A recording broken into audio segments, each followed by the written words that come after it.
안녕하세요, 김어준입니다.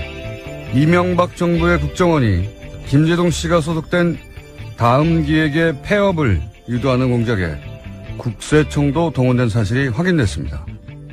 김영근 전 국세청 조사국장과 국정원 직원이 나눈 국정원의 보고서에 따르면 국세청은 촛불 시위를 주동한 세력을 압박하는 차원에서 해당 소속사에 대해 2009년 세무조사를 시행했다. 다시 한번 압박을 위해 세무조사에 나서겠다는 대화가 기록되어 있습니다.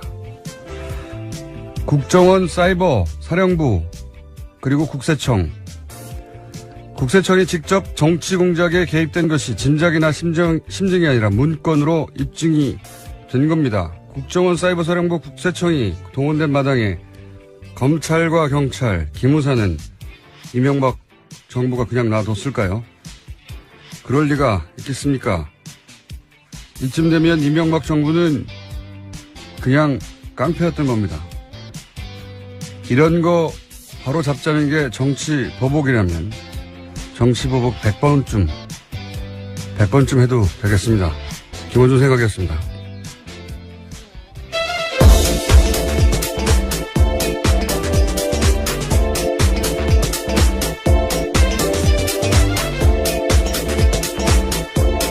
시사인의 김은지입니다. 오프닝을 딱 해보면 오늘은 발음이 70% 세겠다. 40% 이내로 세겠다. 오늘은 한 67% 정도 셀 것 같습니다. 금요일이니까요. 자, 네. 첫 뉴스는요? 네, 어제 청와대가 긴급 기자회견을 열었습니다. 세월호 참사를 박근혜 전 대통령이 보고받은 시점이 조작됐다라고 밝힌 건데요. 박근혜 전 대통령은 이제까지 이렇게 주장해왔습니다. 2014년 4월 16일 오전 10시에 보고받았다라는 건데요. 그보다 30분 빠른 오전 9시 반에 첫 보고가 있었다라는 겁니다. 이 같은 조작은 참사 발생 6개월 뒤에 이루어졌습니다. 뭐 이런 조작은 놀랍지는 않아요. 예, 당연히 그랬겠거니 하는데 생각해보시면 최순실 딸 초등학교 동창 아버지가 자기 사업 좀 봐달라고 하니까 그걸 들고 대통령식이나 돼가지고 재벌가 오너에 가서 여기 봐달라고 한 사람들이잖아요. 놀랍지는 않은데 여기서 핵심은 첫 번째는 대통령이 첫 보고를 받은 게 9시 30분이라는 거거든요. 실제로는. 네, 그렇죠. 내부 문건에 따르면 그렇습니다. 근데 이 9시 30분은 배가 가라앉지 않았을 때예요. 이때는. 3층 객실은 완전히 물 밖에 있었던 시각이란 말이죠. 이때 배에 진입해서 구출했으면 전원 구조가 가능했다는 게 이미 사고 당해년도 2014년 검찰 조사 결과예요. 네, 그렇죠. 골든타임이었습니다. 이때 보고를 받고 당장 진입해서 구출하라고 했으면 전원 구조됐던 거예요. 마지막 카톡 메시지가 10시 17분이거든요. 47분간이나 시간이 있었던 겁니다. 이 시간을 다 놓친 거고. 그리고 두 번째는 이제 통화가 됐다고 하는 시간까지 45분이 걸린 거 아닙니까? 그렇게 되면 45분. 무슨 통화까지 45분이 걸립니까? 보고를 하고 나서. 봉화를 하는 것도 아니고 불을 떼어라. 산에 올라가라.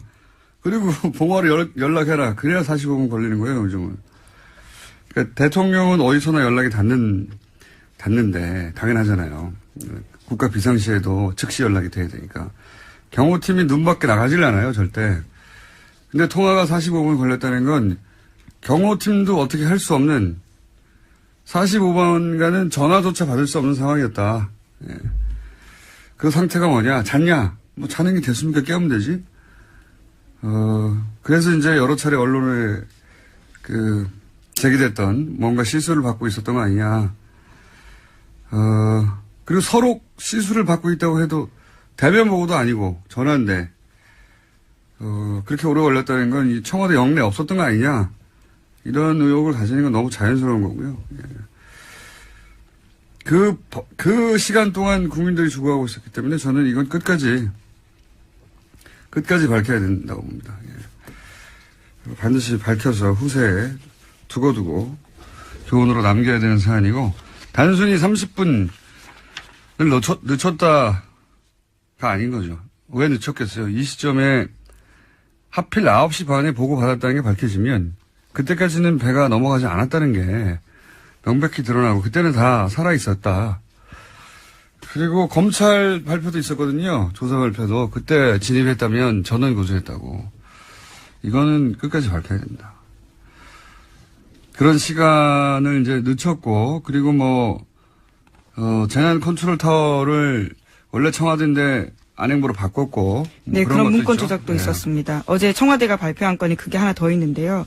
국가재난을 총괄하는 기관을 청와대에서 안전행정부로 불법으로 변경한 문서도 나왔다라고 합니다. 내 책임 아니다 이거죠. 예. 이건 예, 이러한 지시는 또 김관진 국가안보실장이 했다고 합니다.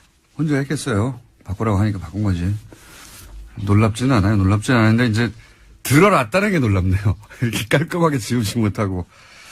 들키지만 않으면 뭐든지 했으니까요. 예. 지금까지 드러난 것만 가지고도 충분히 추정할 수 있는 내용이었는데 이때까지는 이제 근거가 없어 추정하지 못하다가 이제는 법적 책임도 져야죠. 예, 아주 공식적으로 공개된 사실이 된 겁니다.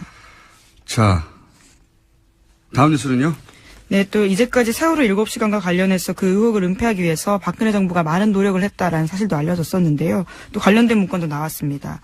더불어민주당의 이재정 의원이 공개한 내용인데 세월호 특별조사위원회 활동 기간에 작성된 대통령 기록물입니다. 특조위 활동을 막기 위해서 청와대가 다양한 활동들을 했다라는 내용이 쓰여 있습니다. 이것도 놀랍지 않습니다. 예. 대통령이 청와대에서 당시 정상적으로 대응했으면 공개 못할 게 뭐 있습니까? 예. 이렇게 조작하고 있었으니까 공개를 못하는 거죠. 자, 세월호 관련해서 조작한 게 이거밖에 없겠는가? 예.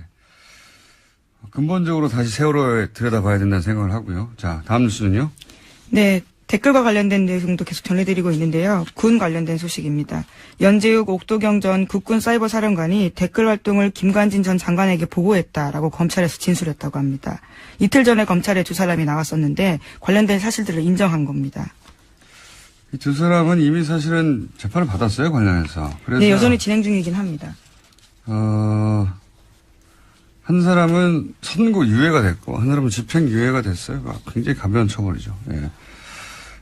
박근혜 정부의 치명적인 재판 관련해서 과연 사법부는 정상적으로 돌아가느냐 의구심이 들 수밖에 없는데 이 두 사람 모두 김관진 전 장관에 대해서는 무관하다고 했다가 네.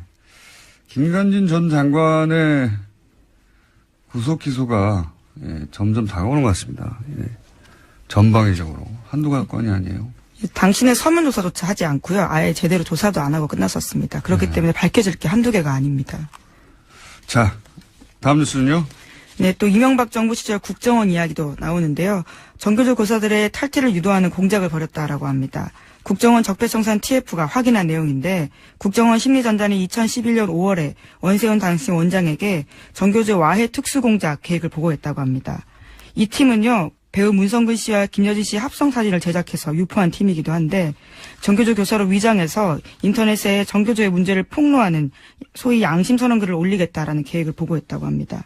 그리고 실제로 다음 아고라에 그와 관련된 글도 올라갔다라고 합니다. 이게 근데 그때 같이 손발을 맞춘 게 보수단체였어요. 보수단체 학부모 연합이 있는데 이게 어떻게 진행된 거냐면 보수단체 학부모 연합이 전교조에 탈퇴 요구 편지를 보냅니다. 6만 통. 네, 전국에다가 보냈습니다. 거기도 돈이 꽤 들었습니다. 네.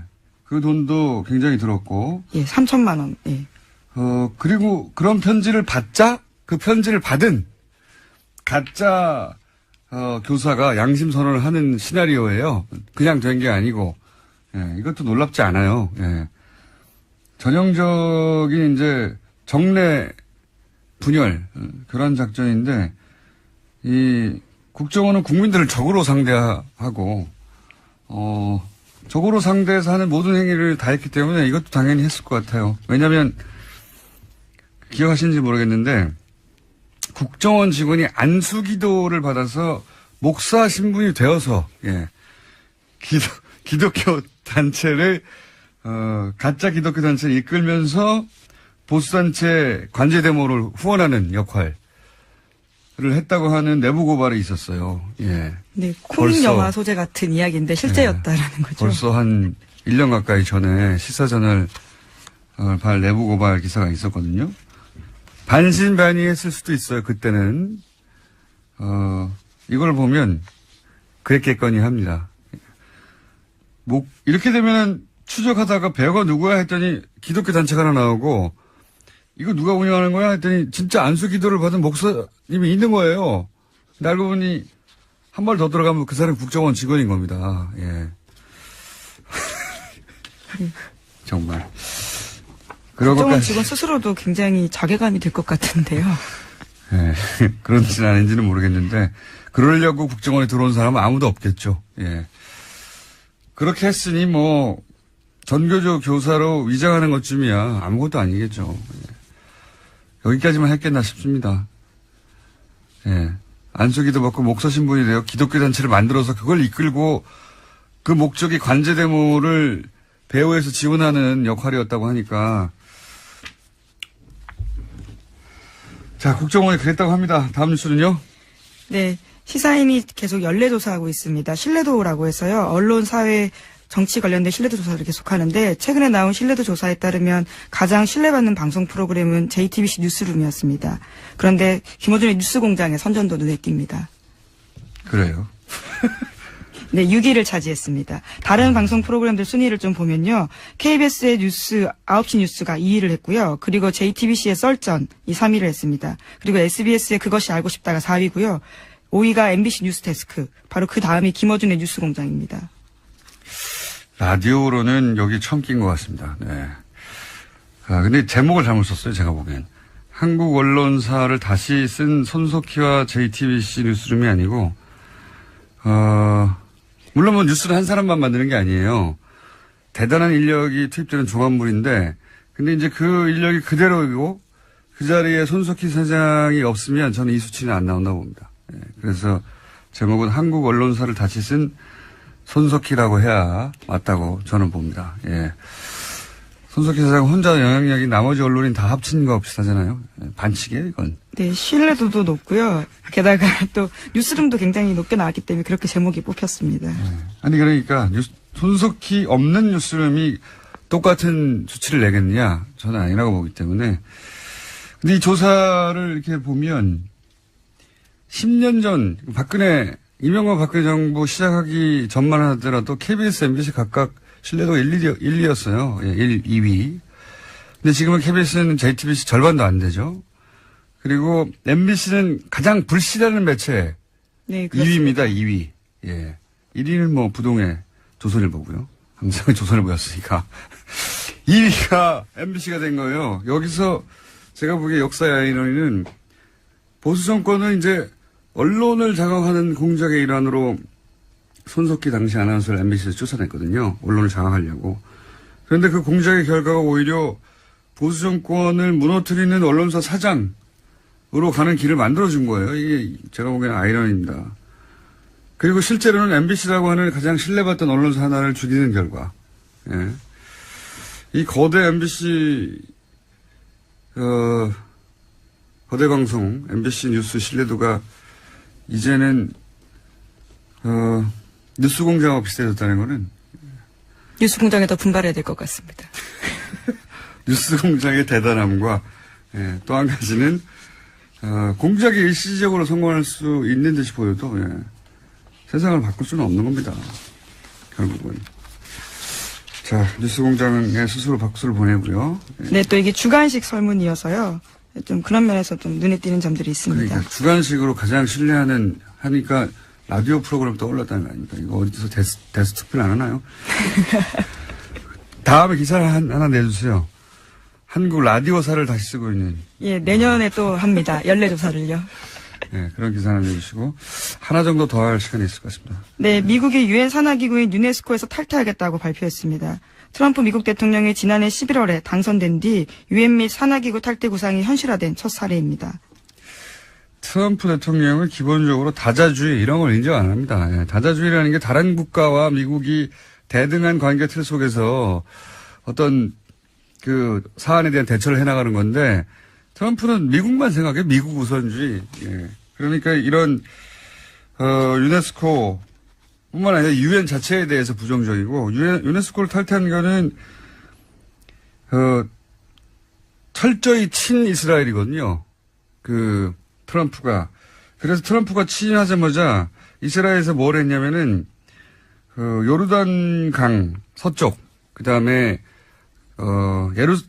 예루살렘 동쪽에다가 동예루살렘에다가 정착촌을 지었어요. 정착촌. 무슨 정착촌을 지었냐면 거기가 원래 팔레스타인 지역이거든요. 네. 그 지역에다가 이스라엘 사람들 들어가 살라고 정부에서 정착촌을 오랫동안 안 하고 있었거든요. 이거를 왜냐하면 미국에서도 반대했기 때문에 네. 지금 유엔도 반대하거든요. 이거를. 왜냐하면 그렇게 되면 원래 그 약속했던 건 이국가 체제거든요. 이스라엘과 팔레스타인이 공존하는. 근데 팔레스타인 살던 지역에다가 이스라엘 사람들을 다 정착시켜버리면 이게 나중에는 해결이 안 되지 않습니까? 거기 살고 있으니까 주민들이. 그거를 유네스코, 그러니까 유엔이 반대했어요. 반대하는 건설을 중단하라는 결의안을 냈거든요. 네, 그 결의안에 채택된 것에 대한 항의 표시로서 탈퇴를 결정했다고 합니다. 그러니까요. 트럼프 대통령은 국제 평화에도 도움이 안 되고요. 예. 네, 이미 파리 기후 변화 협약도 탈퇴했고요. 유엔 인구 기금 지원도 중단하겠다고 선언한 바가 있습니다. 미친 척하는 게 아니고 미친 것 같아요. 자, 오늘 여기까지 하겠습니다. 시사인의 김은지였습니다. 감사합니다.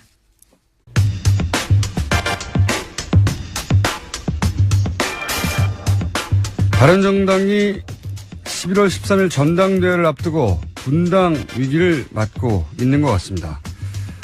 바른정당 황영철 의원 연결해 사정 짚어보겠습니다. 안녕하세요, 의원님. 예, 공준영님 오랜만입니다. 네, 오랜만입니다. 반갑습니다. 네, 저도 반갑네요. 네. 의원님 우선 언론에서 그 의원님을 소위 통합파로 분류하고 있는데 이건 맞는 분류입니까? 네, 맞습니다. 네. 맞습니까? 지금 통합 노력을 하기 위해서 지금 같이 애쓰고 있습니다. 알겠습니다. 그리고 이제 통합파도 네. 상대적으로 적극적인 통합파도 있고 좀 관망파에 가까운 분들도 있다고 하긴 하던데 이 적극적인 통합파라고 할 수 있는 분들이 당장 몇 분 정도 되나요? 제가 지금 뭐 숫자를 구체적으로 말씀드리기는 좀 뭐하고요. 예. 어쨌든 우리 바른정당 내 삼선 의원인 저와 또 예. 김용태 의원, 예. 김영호 의원, 김영호 의원, 또 이종구 의원님 이렇게 네 사람이 자유한국당 삼선 의원과 이제 지금 꾸준한 만남을 계속 갖고 있고요. 그러다 보니까 아무래도 통합에 더 적극적인 사람으로 이렇게 분류될 수 있죠. 그러면 김무성 의원도 적극적인 통합파 같으니까 최소한 5분 이상의 적극적인 통합파가 있는 거군요. 지금 현재로 봤을 때는 한 9명 정도는 그렇다고 봐야 될 것 같아요. 9명. 야. 예. 하태경 의원은 지난 수요일인가요? 화요일 날 저희 방송에 나와서 자강파가 되어서 통합파도 그 정도 나머지 분들이 상황에 따라 입장을 정할 뿐이라고 했는데 통합파는 대여섯 명이 아니라 한 8, 9 정도 된다고 보시는 거군요? 예, 그렇습니다. 저희가 지금 통합 논의와 관련돼서 서로 의견을 주고받고 있는 의원님이 하태경 의원님이 말씀하신 것보다는 많다. 근데 이런 뭐 숫자 너무 구체적으로 드리는 건 좀 뭐해서 제가 알겠습니다. 자제는 하고 있는데요. 네. 최소 9분 이상, 최소. 그 정도로 생각하면 되는 거죠. 네. 그리고 지난 9일날 유승민 의원, 김무성 의원이 회동을 했는데 결과는 평행선이었다. 이렇게 보도했는데 이 보도는 맞는 겁니까? 예. 저희 김무성 대표님과 또 유승민 의원님과 저도 이렇게 만나서 이야기를 나눴었는데요. 두 분 다 그런 말씀 하셨어요. 그래서 추석 그렇군요. 이후에 만나서 말씀하셨는데 뭐 입장 차이를 좁히거나 그러진 못하셨고요. 서로 상대방의 자기의 이제 입장이라든지 이런 것들을 주로 하셨던 걸로 이렇게 말씀을 들었습니다. 알겠습니다. 어제 김무성 의원이 본인 입으로 이제 탈당 이야기까지 했으니 이제 탈당 혹은 뭐 분당 뭐라고 부르든 간에 돌이킬 수 없는 흐름인 것 같고 남은 거는 이제 인원 시기 이 정도인 것 같은데 먼저 시기는 언제쯤 될 거라고 보십니까? 저희 시기는 못 받고 있지는 않아요. 다만 일단 통합 논의가 급물살 탔으니까 이 통합 논의가 동력을 잃지 않고 결과물들을 만들어낼 수 있도록 우리가 최대한 노력하자라는 입장이고요. 저희는 뭐 가능하면 보수 진영의 대통합이라는 그런 명분을 걸었으니까 우리 바른정당과 자유한국당이 당대당 통합 논의를 통해서 온전하게 이제 분열되기 이전에 이런 당의 체제로 갔으면 좋겠다라는 입장을 지금 가지고 있어요. 이게 결론적으로 결과물로 나올 수 있을지는 잘 모르겠습니다만 일단 그렇게 하기 위해서 최선을 다해보고요. 그렇게 되지 않았을 경우에는 통합을 바라는 의원들이 독자적으로 또 이제 행동을 취할 수밖에 없는 상황이 오겠다 이런 생각도 합니다. 시기를 여쭤본 이유는 이제 김무성 의원은 전당대 전에 결행해야 한다 이런 말씀을 하셔서 통합화 의원들이 대략 그 정도를 데드라인으로 보고 있느냐 이런 질문인데요. 꼭 그렇게 되진 않는다 하더라도 1차적으로는 그러니까 그 전당대회가 갖는 그 시점이 갖는 의미는 전당대회를 치르고 있으면 당에 있는 당원이나 저희들은 또 현역 의원이니까 전당대회에 당연히 참여를 해야 될 것 아니겠습니까? 근데 그 전당대회를 참여하지 않는다는 것은 결국은 이제 당을 떠나겠다라거나 아니면 분당하겠다거나 뭐 이런 상황 속에서 참여를 안 하게 되는 것이죠. 그러니까 전당대회 이전에 우리가 어떻게 해야 될 건지에 대한 방향은 분명히 잡을 것인데 다만 뭐 탈당의 형태라든지 뭐 분당의 형태라든지 이런 형태가 결정적으로 이루어지는 시점은 아직 정확히 말씀드릴 수는 없다. 그리고 저희가 이 통합의 과정은 역시 또 자유한국당 내 혁신의 과정과도 밀접하게 닿아 있기 때문에 그런 여러 가지 상황들을 또 함께 좀 지켜보고 논의하면서 모든 것이 결정이 되지 않을까 이렇게 생각합니다. 김무성 의원도 전당대회 전을 얘기하고 홍준표 대표도 전당대회 전을 얘기하는 걸 보면 네. 대략 이야기가 그렇게 된 거 아닙니까? 전당대회 왜냐하면 전당대회 참여해 놓고 그때 가서 또 탈당 분당하는 거는 더욱 명분이 없으니까. 네, 제가 지금 드린 말씀이 그거예요. 그러니까 전당대회에 참여하지 않은 않는다면 적어도 그거는 다른 길을 가겠다는 거를 분명하게 입장 표명을 하는 것이기 때문에 전당대회 이전에 어떤 방식이든 분명한 입장 정리는 될 것이라고 보고 있어요. 다만 여러 가지 또 이 통합의 과정 속에서 탈당의 시점, 명확한 그 결행의 시점이라든지 이런 부분들은 아직 결정이 된 바는 없다. 이런 말씀입니다. 전당대회가 중요한 변곡점이긴 한데 그 전에 구체적으로 어떻게 할지까지는 아직 확정된 건 아니다. 예. 네네. 이 정도로 이해하면 되겠습니까? 그리고 네. 그럼 인원은 얼마나 될까요?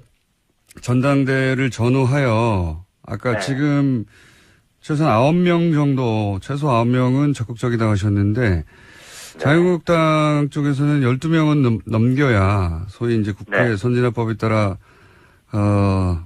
당의 입지가 더 강화되고 법원 처리도 막을 수 있기 때문에 12명을 내심 바랄 텐데 그 정도는 됩니까? 될 거라고 보십니까?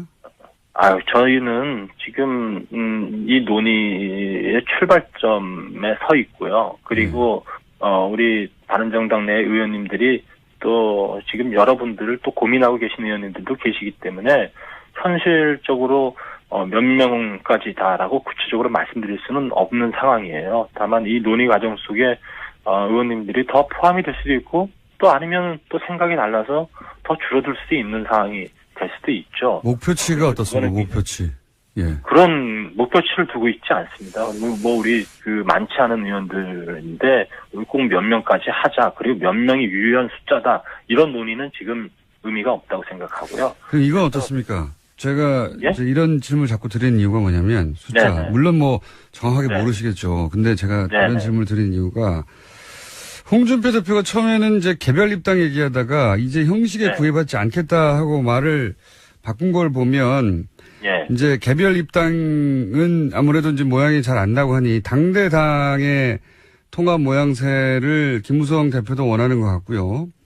근데 이제 지금 자강파들이 결사 반대하지 않습니까? 그분들이 다수, 예를 들어서 절반 이하라 하더라도, 뭐, 한 대여섯 명밖에 안 된다 하더라도, 결사 반대하면 당대당의 모양은 안 나오는 거지 않습니까? 어떻게 네. 당대당 혹은 그에 준하는 형태의 결합을 하겠다는 거지. 그림이 잘 안 그려졌어요. 어떻게 하겠다는 거죠?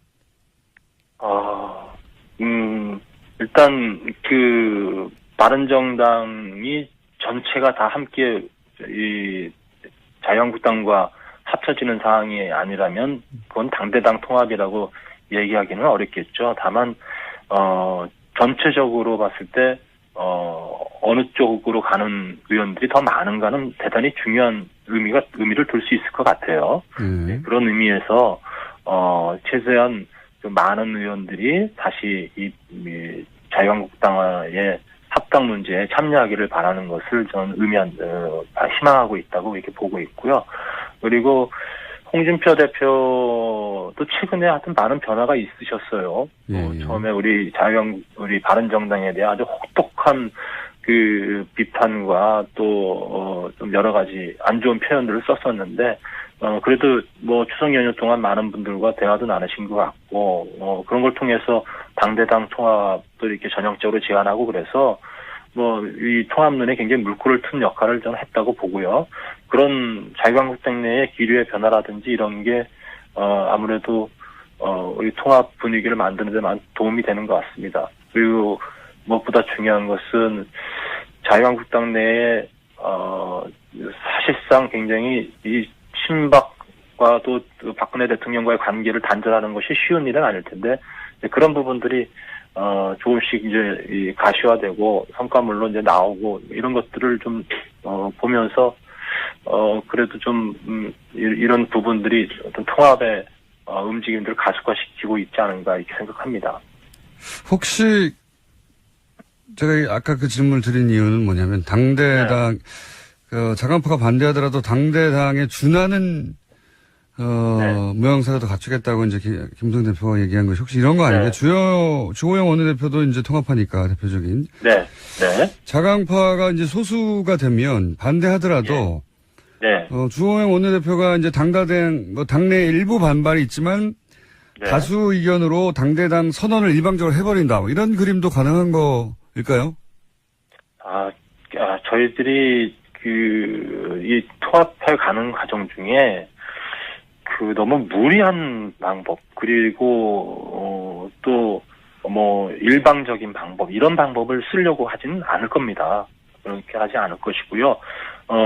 바른정당은 그래도 당으로 갖춰져 있기 때문에 바른정당 내에, 의견을 수렴하고 또 의견을, 어떤 의사를 결정하는 구조가 기본적으로 당원 당규에 있습니다. 그래서 그런 당연 당규를 넘어서는 그런 형태는 이루어지기가 어렵다고 보고요. 또 그렇게 해서는 저는 안 된다고 생각합니다.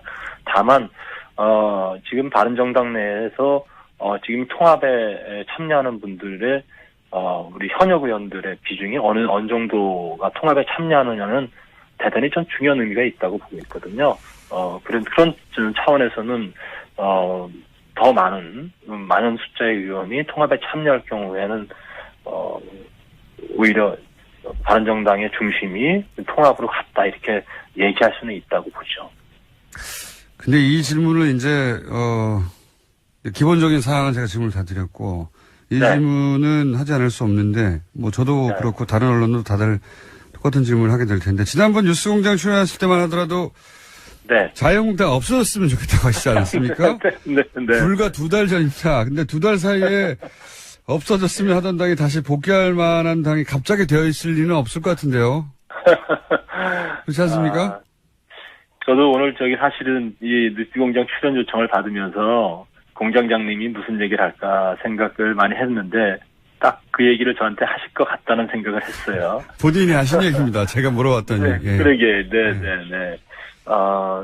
저도 지난 대선 과정에서 동료 의원들이 자유한국당으로 갈 때 고민 끝에 이제 바른정당에 남아 있으면서 바른정당이 보수의 적자로서 성공하기를 진심으로 바라면서 이제 같이 왔었는데 결국은 바른정당에서 할 만큼은 한 것 같습니다. 할 만큼은 한 것 같은데, 더 이상의 보수의 적자로서, 이 보수를 끌어모으는데 한계가 있을 수밖에 없다고 이런 판단이 들었고요.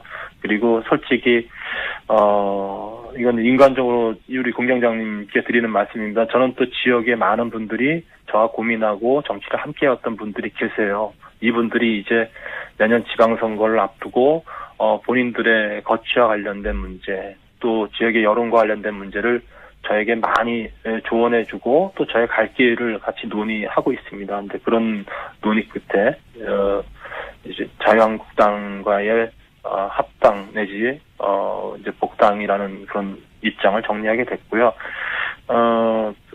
저는 아직 제가 이렇게 합당이 되더라도 해야 될 일은 참 많이 남아 있을 거라고 생각합니다. 많이 부닥칠 거라고 생각하고요. 그러나 최선을 다해볼 생각입니다. 그 지방선거를 준비해야 하고 지금 현재 바른정당으로는 그것이 어렵고 뭐 현실 정치인이 선거를 준비하는 것은 이제 죄가 아니죠. 그건 제가 이해가는 면이 있습니다. 근데 네. 이제 선거라고 하는 정치적 현실도 중요한데 네. 그렇게들 탈당하고 나면 이제 남은 자강파는 뭐 몇 명이 될지 모르겠지만 어쨌든 소수 정당이 될 텐데 쪼그라들어서. 네. 그렇게 되면 정치적 의리도 굉장히 중요한 거 아닙니까? 그 의리가 개인적인 게 아니라 새로운 보수를 시작해보자. 이렇게 거대한 명분으로 뭉쳐서 같이 시작한 건데 그분들 다 추운 한겨울에 밖에 두고 다시 큰 당으로 돌아가시면 이거 의리를 저버린 거건 맞지 않습니까? 저는 그래서 이제 지금 이 시점에서 가장 바람직한 것은 당대당 통합을 통해서 예전에 새누리당의 형태, 우리 분당되기 이전의 형태까지 다시 복원이 됐으면 하는 바람을 솔직히 갖고 있고요.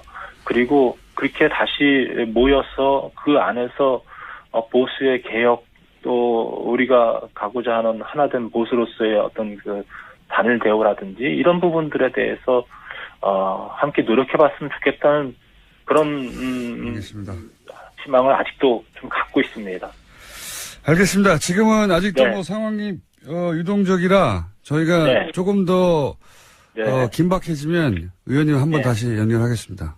네. 알겠습니다. 오늘 네. 상황 파악은 됐습니다. 감사합니다. 네, 고맙습니다. 네, 지금까지 바른정당의 황영철 의원이었습니다.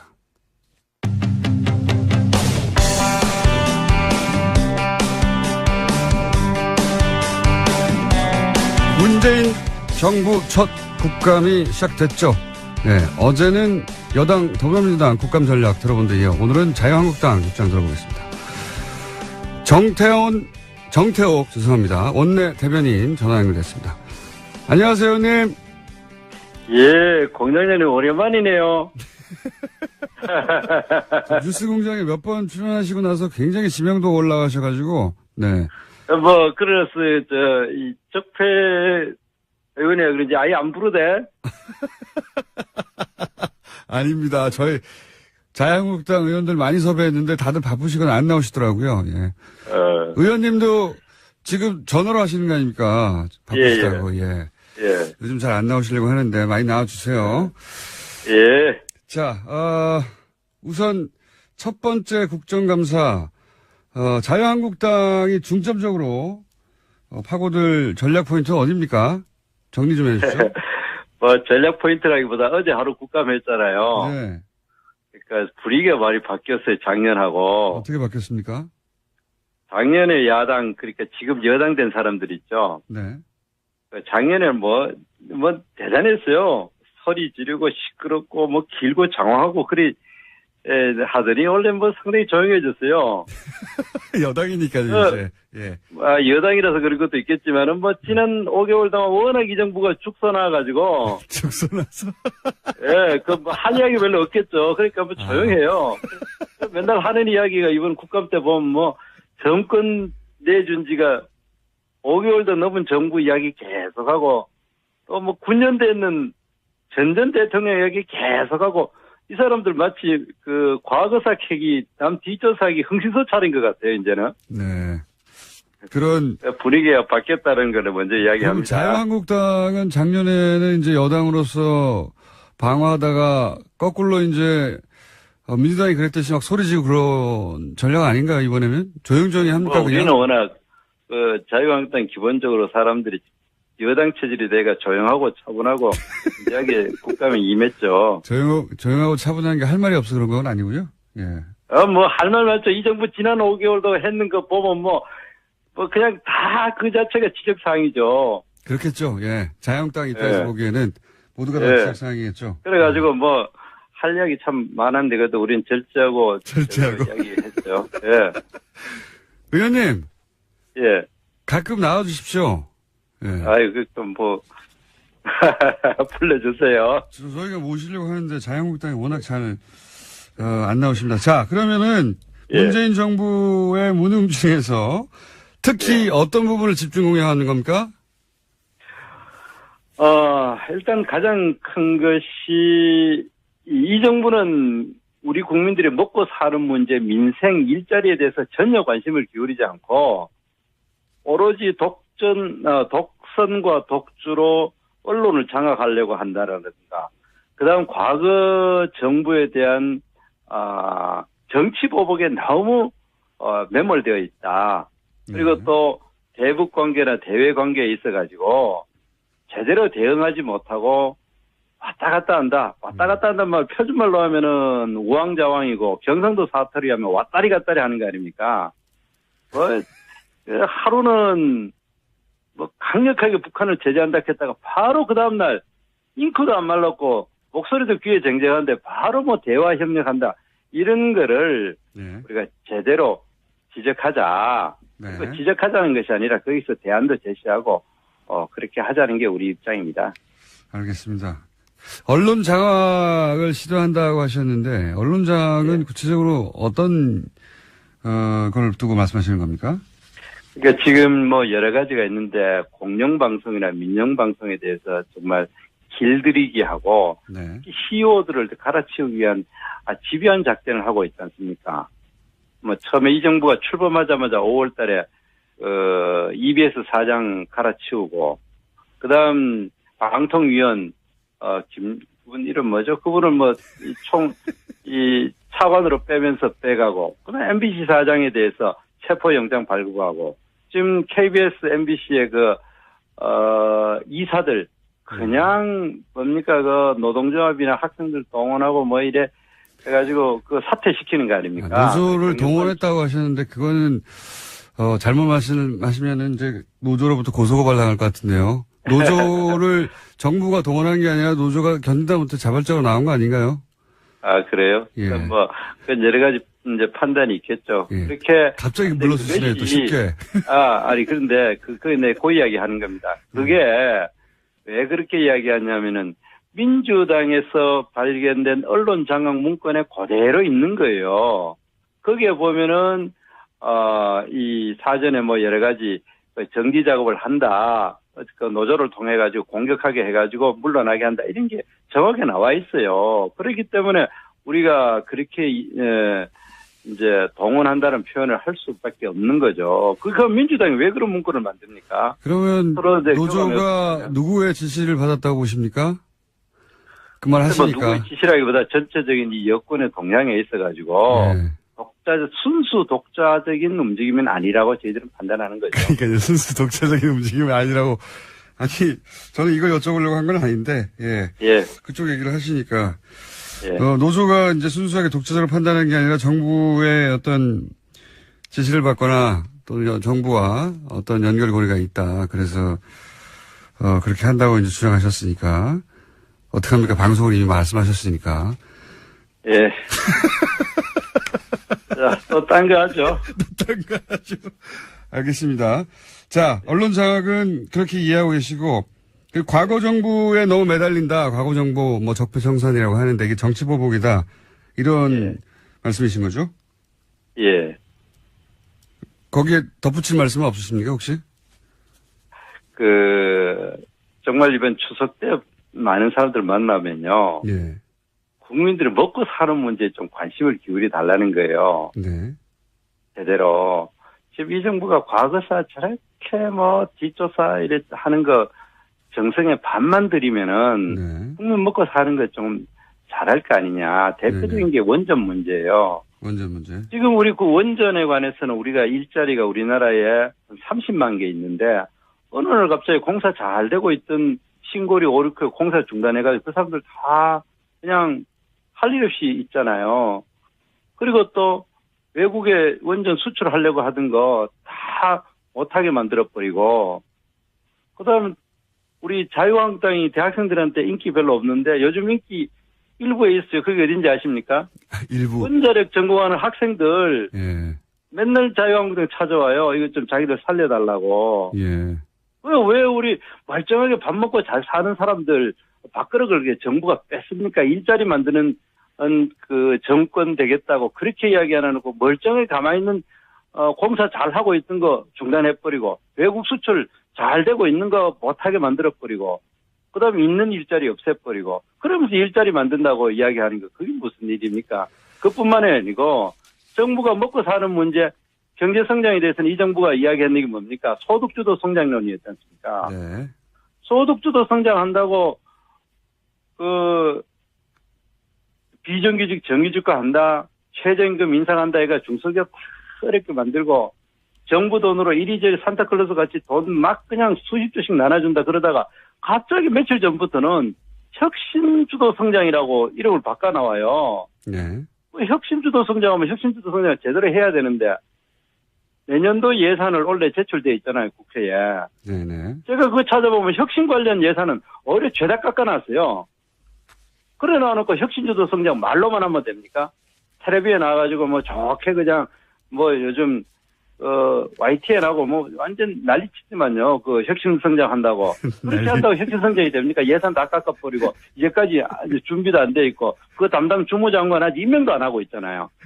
그래 이런 것에 대해서 좀 관심을 기울이라는 겁니다. 과거사 청산 그 적폐 청산하는 것도 물론 중요하죠. 그거는 검찰에 맡기고 정부는 국민 먹고 사는 문제 그런 데에 대해서 밥그릇 차지 말고 제대로 해라. 그게 우리 민심입니다. 알겠습니다. 예.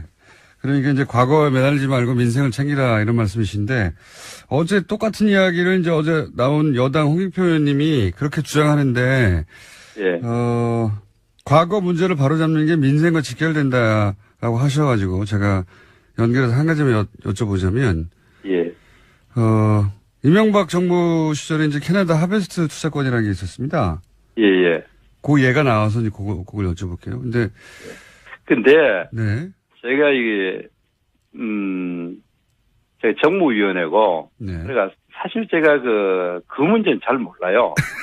그는 딴 분은 진짜 내가 대변인을 하면서도 그 문제에 대해서는 내가 별로 깊이 관여할 일도 없었고 알지는 못해가 지금 그 이야기라면 뭐 어제 질문사항에 그게 들어가 있더라고요. 근데 예, 예. 내가 답변할 처지가 못 된다. 그게 뭐 우리가 궁색해서가 아니라 예. 그 내용 자체를 내가 잘 몰라요. 그러면 예. 그냥 쉽게 설명드리면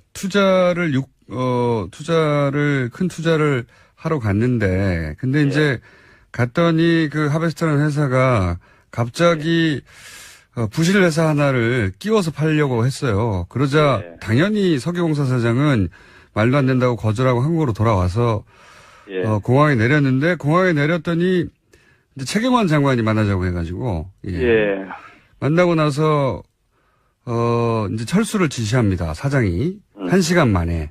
그러니까 처음에 캐나다에서 철수를 지시하고 돌아왔는데 한국에 돌아오자마자 다시 협상하라고 지시를 합니다.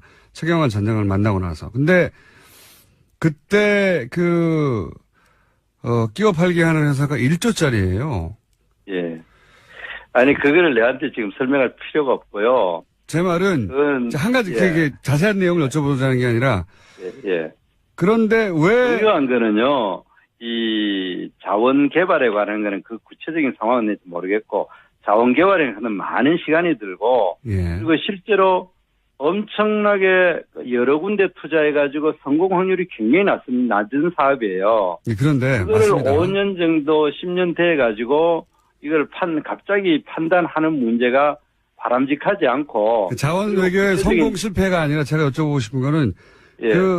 그렇게 노하고 돌아온 사장이 최경환 장관을 만난 다음에 1시간 만에 1조짜리를 태도를 바꿉니다. 1시간 만에. 예. 즉흥적으로 저는 했다는 그때 그 구체적인 정황이 어떤 이유가 있는지 그건 따져봐야 되겠죠. 그리고 거기에 대해서 잘 모르신다고요? 비리를 이야기할 게 아니라 만약 문제를 의혹을 제기할 게 아니라 비리가 있다면 수사를 하면 되죠. 수사를.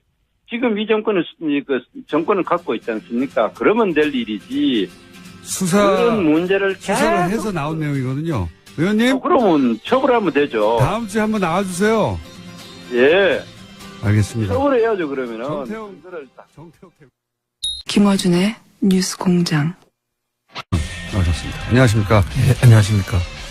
최근에는 이제, 다스를 저희가 계속 해보고 있습니다. 예. 오늘도 연이어서 전 요즘 계속 다스는 누구 겁니까 묻고 있는데 아직 아무도 답변을 안 해주고 있습니다. 네. 다스는 누구 겁니다 묻기 국민운동을 벌이려고요. 예. 누구 겁니까? 갑자기 밥 먹다가 친구하고, 예, 밥 먹다가, 야, 근데 다스는 누구 거냐? 이렇게 밥 먹고. 아마 다들 국민들은 다 알 텐데, 한 사람만 모르고 있는 것 같아요. 자, 최근이라고 하면 좀 부정확하니까, 3일 전에 이제, JTBC에서 전혀 다른 각도의, 저희 뉴스공장에서 다루던 것과는 전혀 다른 각도의, 이시영 씨가, 다스의 알짜 해외 자회사들 대표로 작년 말부터 올해 초 사이에 연속으로, 대표가 되었다. 조카에게, 최재주는 이명박 전 대통령의 형님인데, 예, 주식이 하나도 없는 조카에게, 더군다나, 자신의 아들은 자천시키면서 회사를 넘겨주고 있는 게 이게 말이 되느냐. 뭐 이런 얘기를 하고 있습니다. 이렇게 외국의 다스 알짜 회사의 대표가 된다는 건 어떤 의미입니까? 해외 쪽 비중이 상당히 높은 회사거든요, 다스가. 네. 그 해외 쪽 비중이 아마 국내보다 지금 전체적으로 더 높은데, 그 중에서도 중국에 있는 그 계열사들은 전체 비중 중에서 상당히 많은 부분을 차지하는 그런 회사가 됩니다. 현대자동차가 중국에 크게 진출했었으니까요. 예, 네. 전부 이 회사는 이제 전부 현대자동차에 납품을 하는 전략 납품을 하는 회사인데 거기에 해외 쪽에 법정 그 CEO를 맡게 됐다는 것은 해외 쪽 일은 전부 그 다 장악했다. 네. 이렇게 중요한 얘기하시죠. 회사들은 다 장악했다. 그러면 다스 본사 국내 법인보다 해외 법인 쪽으로 힘의 균형이 계속 옮겨가는 추세인 겁니까? 지금 흐름으로 보면 그렇게 지금 이해가 될 수 있습니다. 그러면 이건 어떤 의미입니까? 국내 다스 같은 경우에는 회계, 자금, CF라고 하죠. CFO라고 그러죠. 예.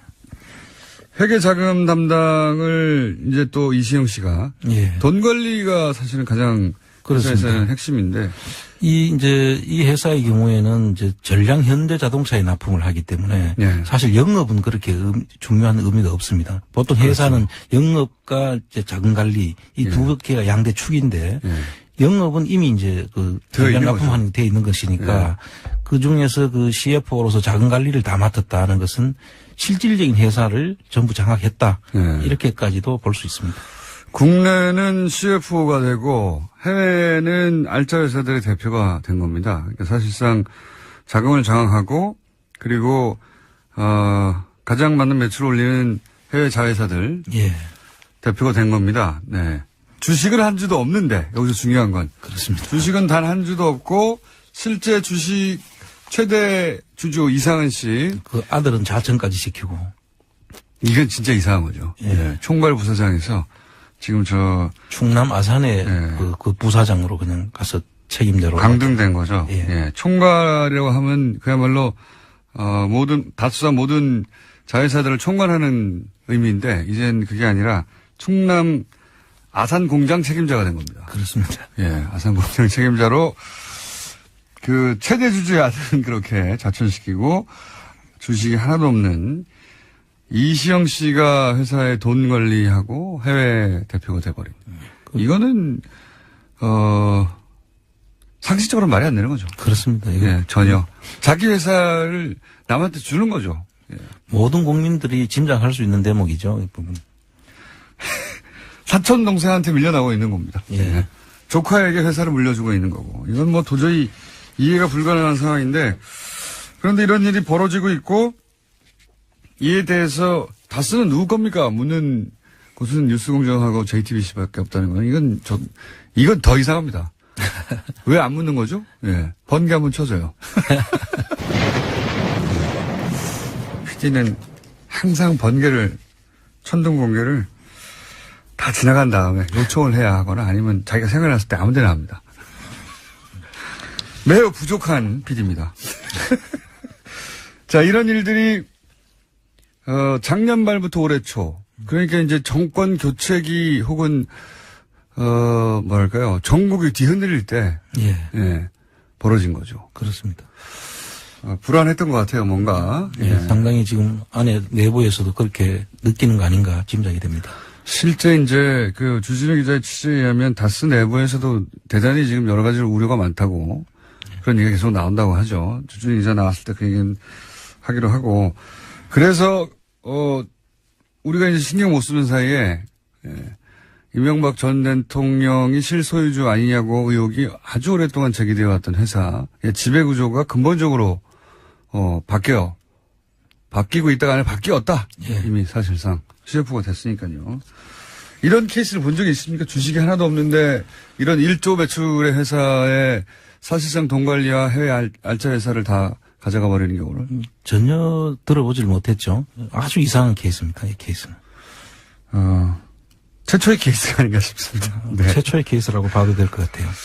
자, 그러면서, 갑자기 생각나는 것이 지금은 이제 곤욕을 치르고 있는 바른정당의 이혜원 전 대표가 예. 2011년입니다. 그러니까 이명박 정부 말기죠. 예. 그것도 말기 중에 말기인 것이 2011년 12월에. 예. 예. 그런 얘기를 한 적이 있습니다. 갑자기 생각날 수밖에 없는 것이 다스 본사를 싱가포르로 이전하려는 계획이 있다. 그 당시에 그런 소문들이 많이 떠돌았죠. 예. 그래서 그걸 문제 제기했어요. 이건 어떤 의미였을까요? 그 당시에 이 다스의 실소유주가 국내에서 만약에 바뀌게 되면 네. 사람들이 다 짐작을 할 수 있지 않겠습니까? 그래서 100% 이제 드러나는 것이 되죠. 그러니까 해외로 옮겨서 예. 실제 주식 정권이 바뀌기 전에 넘기지 않을까 하는 그런 의심들을 했었죠. 그러니까 다스의 실소유주 논란이 계속 있고 대통령이 있을 때 이 문제를 해결하기 위해서 실질적인 본사를 싱가포르로 옮겨버리는 작업. 예, 그런 의심을 했는데 사실은 이제 현대차의 전략 납품을 하는 회사이기 때문에 현대차가 국내에 있는 한 예. 그걸 본사를 옮긴다는 것은 사실 너무 맞지 않으니까 너무 말이 안 되니까 이게 성사가 되질 않았던 것 같아요. 그리고 또 이런 소위 이제 지적하는 주목하는 시선이 생기다 보니까 못한 게 아닌가 싶습니다. 그렇습니다. 예.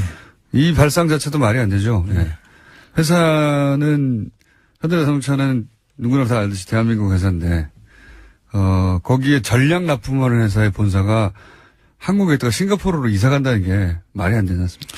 그래서 조금 더 진전을 시켜보면 지금 그때 성공을 못하고 네. 지금 해외 계열사들이 지금 사실 전체적 비중이 더 크거든요. 네. 국내보다도 해외 계열사가 13개가 있는데 그중에 비중이 큰 데를 점점 이제 이시영 씨 법정 대표로서 이제 등기를 이전하면서 궁극적으로는 해외 쪽을 승계를 시키면 결과적으로 승계를 하는 효과가 있지 않나. 이렇게 지금 저는 추정을 하고 있습니다. 그러니까 국내 회사, 국내 본사. 예. 본사 역할이라든가 이런 걸 점점 좀 줄여나가고 국내에서 문제가 많으니까. 예, 그렇죠. 예. 해외로 실질적인 회사 본사 기능을 점점 이전해서 결국은 이제 해외만으로도 움직일 수 있는 회사를 만들어가는 거 아니겠냐. 그럴 수 있습니다. 싱가포르하고 연결해 보자면 그때는 실패했고 예. 싱가포르로 의존하는 것이 혹은 뭐 그런 계획이 있었다 하더라도 이제 실행되지 않았고 이제는 이제 중국 쪽에 공장을 여러 개 세웠는데 중국 쪽으로 힘익용을 옮겨가서 국내 기능은 축소하고 그래서 이제 국내 소유 지분이 어떻게 되든 그건 상관없이 해외에서 사실상 모든 운영을 하게 되는 이렇게 힘입축을 옮기는 걸로 아니냐 이렇게 의심되신다는 거죠. 그런 의심이 되고 지금 현재 밝혀진 것은 JTBC에서 보도한 내용은 중국인데 예. 브라질 그다음 인도네시아 인도 그다음 그 미국 이런 데도 지금 다른 그 계열사들이 있습니다. 해외 법인이 있는데 그쪽도 전부 다 한번 등기부등본을 띄보면 예. 어떻게 움직여지고 있는지를 한번 알 수가 있겠죠. 하하. 자, 그렇게 이제 다스가 실소유주 논란이 국내에서 있는데 그런 실소유주 논란 때문인지 아닌지 저희가 단정을 할 수는 없으나 회사의 기능을 해외로 옮겨가는 과정이 아니겠는가. 예. 이런 추정이시고 자, 그래서 저희가 이 다스 주식 구매 가능하냐. 예. 왜냐하면 20%를 상속세 대신에 네. 예, 물납을 하였기 때문에 요 물납한 것은 현재는 국가 소유인 예. 것이죠. 현금화되지 않은. 그렇습니다. 그런데 현금화되지 않은 이 물납된 주식을 그동안은 캠코라고 하는 주식 자산관리공사인가요? 예. 자산관리공사에서 현금화해야 하는데 아직도 5년째 현금화 못하고 예. 5년입니까? 몇 년입니까? 5년 이상 6년 정도 되는 것 같네요. 예. 현금화 못하고 주식으로만 보유하고 있어요. 이것도 이례적인 거죠. 그렇습니다. 예. 네. 국가가 주식 투자를 하는 게 아니기 때문에 그걸 현금화해야 되는데 세금이니까 그냥 주식으로만 들고 있는 거 아닙니까? 예. 예. 그 당시에 물납을 할 때 부동산으로 하면은 부동산은 비교적 처분이 쉽지 않습니까? 예. 그래서 그 부동산이 처분될까봐 사실 부동산들을 꼼수를 좀 부려놨다는 건 전번 시간에 이야기를 했지 않습니까? 예. 그리고 이제 주식으로 물납을 해놨는데 이 물납 금액이 그 당시에 우리가 전번에 봤을 때는 843억인가 뭐 예. 그렇게 그것도 당시 기준으로 2배 이상 예. 2배 정도를 이제 업시켜서 예. 평가를 해놨는 거예요. 실제보다 비싸게 해놨기 때문에 아무도 못 사는. 예. 60%로 떨어져도 예. 실질적 그 당시 가치보다는 높아서 실제로 살 사람들이 없었죠. 예. 지금 최근에 지금 이 내용을 보니까 그거에 한 800억, 한 1,500대로 지금 올라가 있는 것 같아요. 800억도 비싸서 안 예. 팔렸는데. 그 18회 경매가 진행이 됐더라고요. 예. 올해 1월 달까지. 계속 유찰되는군요. 그 예. 유찰될 뿐만 아니라 아예 그 조회하는 사람들이 없어요. 그 경매를 하기 위해서는 그런 물건에 대한 조회 횟수를 보면 알 수 그렇죠. 있는데 그 조회가 어떤 경우는 뭐 19회에서 한 19회. 50회 이래 돼 있는데 담당자들이 그렇게 해본 정도밖에 안 될 것 근데 같은데. 이 부분에 대해서 지금 찾고 있는 일부 기자가 그 중에 한 20%는 그 기자가 했다는 거예요. 기자들이 했거나 또는 청장님처럼 궁금해서 클릭해 봤거나 물건이 나왔는데 조회가 뭐 10회, 뭐 몇십 회 정도 예, 불과하다. 밖에 안 되는 거죠. 그래서 계속 지금까지 18회 연속으로 유찰되었고 유찰되는 과정에서 가격은 더 올라가지고 예. 거꾸로 한 배가 더 올라가 있죠, 그때보다. 보통 유찰되면 가격이 떨어져야 되는 거 아닙니까? 그렇습니다. 그리고 원래는 한 2년이나 3년 정도마다 이제 평가는 새로 하게 돼 있지만 네. 그 사이에 회사가 그렇게 2배가 올라가야 될 정도로 가치가 올라갔는지 이 캠코에서 어떻게 이걸 산정했는지 한번 보고 싶은 부분입니다, 사실. 자, 그러면 1,800, 저희가 이제 다스 그 20% 해당되는 다스 주식을 매입하는 게 어떻겠냐. 그래서 예. 이제 굉장히 좋은 회사니까 지금 탄탄하고 전량 현대 납품하는 좋은 회사니까 주식 매입하자고 했는데 1,500원이면 너무 큰데요, 이제. 그래서 이제 사실 저도 이걸 다주매 운동을 우리가 다스 주식 매입 운동을 지금 벌이려고 제가 이거 관심을 가지고 이제 보니까 연구를 하셨는데 예, 보니까 이제 처음엔 한 덩어리로 나온 줄 알았죠. 예. 그런데 이게 세 덩어리로 나눠지긴 아, 나눠지더라고요. 예.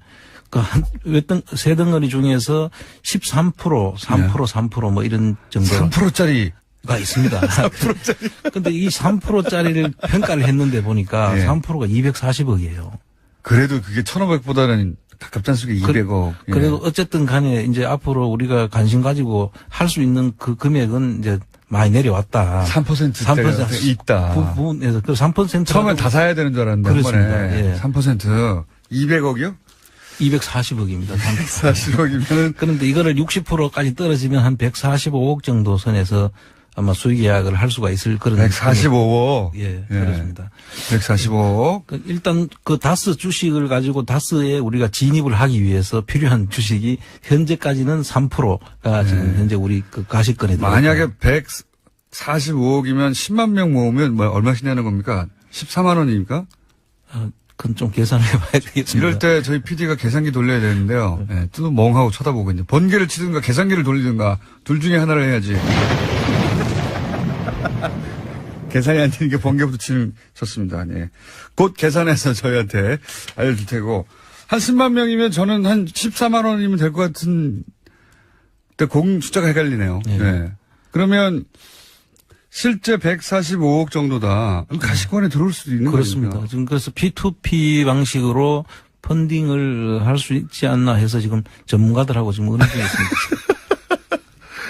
청장님이 얼마나 미울까요? 저쪽에서는.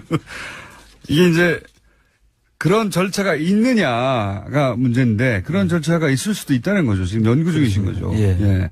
그래서 이게 정당하게 구매하는 겁니다. 정부로부터. 그렇습니다. 무슨 꼼수가 아니라. 예. 그렇습니다. 그 국민들이 이제 누구든지 열려 있는 것이니까요. 예. 공매로. 누구든지 살 수 있는데 이때까지 아무도 안 샀던 거예요. 그렇습니다. 예. 너무 비싸서 안 샀는지 혹은 그것이 실소유주 논란이 있기 때문에 괜히 저기 연루되기 싫어서 안 샀는지는 모르겠으나, 예. 그렇습니다. 그래서 아예 있는지 없는지를 접속을 그렇게 안 했더라니까요. 알리지도 않았나 봐요. 18회가 진행되는데 그 중에서 어떤 거는 19번, 어떤 거는 50번 정도. 그게 다예요. 그게 전부 다. 예. 예. 있을 수 없는 일이죠. 논란의 소지가 있는 주식에서 안 사는지 어떤지 모르겠으나 저희는 관심이 있습니다. 논란이 있든 없든 간에. 네. 회사가 좋기 때문에. 일단 그 진입이 돼야 예. 이 누가 대표로 선임이 됐는지 꼭 우리가 등본을 안 띄봐도 그 내용에 대해서 우리가 자료를 요구도 할 수 있고 네. 감시가 가능해지는 것이죠. 그러니까요. 아니 이제 다른 걸 다 떠나서 실소유주고 뭐고 간에 회사가 탄탄하지 않습니까? 그렇습니다. 회사가 탄탄하고 1조 매출이고 지금 현대 전략 납품하고 아니 2조입니다 지금. 이제는 2조예요. 국내하고 해외가 1조가 넘고요. 예. 국내도 거의 1조에 육박하는데 거의 그 매출액 기준으로 보면은 대기업입니다. 아주. 이미 계산을 하신 분들이 있네요. 1인당 10,000원이면 14만 명이면 된답니다. 맞나? 계산 좀 해봐. 우리 PD. 또 멍하게 혼내야 돼요, 저 PD. 네.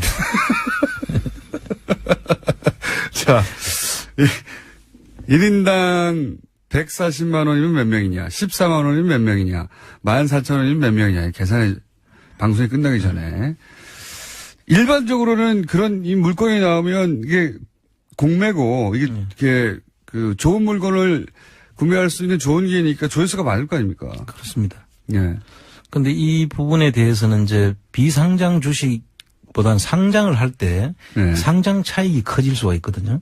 예. 근데 이 상장을 하지 않을 것으로 이제 사람들이 생각을 하니까 예. 아마 쉽게 이걸 그 돈만을 목적으로 하는 것 같으면 여기에 쉽게 들어오기는 힘들겠죠. 예. 근데 저희들은 지금 돈만을 목적으로 하는 건 아니잖아요.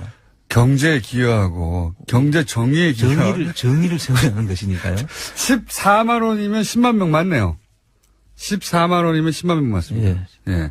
그런데 막 목표하신 145억이 되려면 유찰이 계속돼야 되는 거 아닙니까?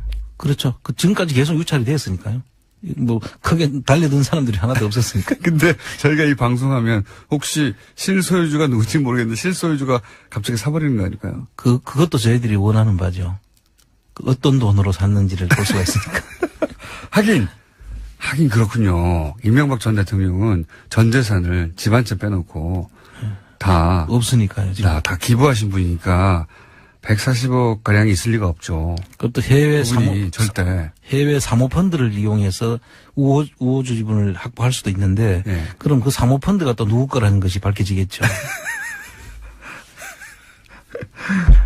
네, 얼마나 미울까요? 정책님이. 자, 그러면은, 집중적으로 전문가하고 연구를 좀 해 주십시오. 그래서 예. 연구가 다 끝나고 법적 검토가 끝난 다음에, 일시를 정해서 저희가 집중적으로 구매를. 이게 이제 경제도 위하고 경제 정의도 위하는 거죠. 그렇습니다. 개인 경제 차원에서 이렇게 좋은 회사 주식을 사놓으면 좋은 거고요. 그리고 그 과정에서 예를 들어서 실소유주가 밝혀지면 경제 정의에도 좋은 거고요. 그렇습니다. 굉장히 좋은 겁니다. 이거는 이상하지 않으십니까? 그 최초 입찰 당시도 이미 843억이 2배 가까이 실제 가치보다 높게 책정한 거 아닌가 예. 했던 거를 지금 돈을 회수해야 하는 정부에서 오히려 1,500억으로 2배를 올려놓으면 더더욱이 더 그렇습니다. 팔릴 가능성이 낮아지는데 이렇게까지 거꾸로 가는 캠코에 대해서도 한번 문제 삼아야 되는 거 아닌가요? 사실 이 비상장 주식 평가에 대해서는 국세청에서도 그렇고 이 전체 평가하는 방법이 사실 들쑥날쑥해가지고 네. 사실 논란이 많은 네. 부분이긴 합니다. 그런데 국세청에서 상속 받을 때 다르고 네. 상속세로서 물납을 해놨을 때 그 캠코에서 또 평가하는 방법이 다르고 네. 또 몇 년 뒤에 또 다르고 계속 달라질 수 있으니까 여기에 대해서 일단 그 평가 방법이 정확하게 없다는 것은 이제 네. 저희들이 생각을 해야 될 부분이고. 일관된 적어도 일관된 기준으로 이 자산 가치를 평가했는가도 한번 따져봐야 될 것 같고. 예, 그래서 캠코에서 어떤 근거로 해가지고 이 평가를 네. 했는지는 한번 다시 따져봐야 될 부분이라고 봐야 되고. 혹시 그 과정에서 또 뭐 외압이나 혹은 뭐 그런 건 없었는지 이것도 한번 따져봐야 될 것 같고. 목적이 있었는지는 봐야 될 거고 그 부분들이 이제 그 캠코 쪽에 그 계속 공매가 진행이 안 되는 걸로 봐서 의심이 이제 가는 부분이 되죠. 그렇죠. 이게 이렇게 정부는 그냥 세금을 회수하면 되는 겁니다. 예. 근데 이때까지 계속해서 세금을 회수 못 하고 있는 거거든요. 근데 이게 이제 다른 이야기입니다만 청계재단의 5%를 그 전부 기부를 해놨지 않습니까? 예. 그럼 이게 지금 3%가 한 240억 정도를 평가를 했으면은 청계재단의 주식 5%는 한 뭐 400억 정도 평가가 되지 않습니까? 청계재단은 부자군요. 예, 거기에 청계재단에서 그걸 팔아가지고 그 이자만 놔둬도 1년에 한 뭐 12억 정도는 될 수 있는데 지금 그걸 저기 쪼가리로 들고 있어요. 지금 그냥 들고 있는 겁니다. 네, 그것도 말도 안 되는 거죠. 예.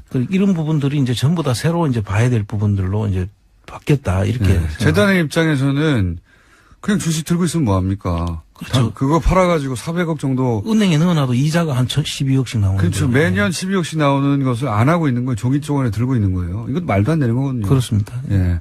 말이 안 되는 게 너무나 많지만, 저희는 말이 되는 행위, 훌륭한 주식을 구입할 수 있는 기회를, 안홍구 청장님이 지금 연구 중이시기 때문에 검토가 끝나는 대로 저희가 방송에서, 알려드리도록 하겠습니다. 이것은 다른 목적은 없고, 경제와 경제 정의를 위한 것이다. 자, 지금까지 오늘 여기까지 할까요? 예. 얄미운 안홍구 청장님이었습니다. 감사합니다. 예, 감사합니다.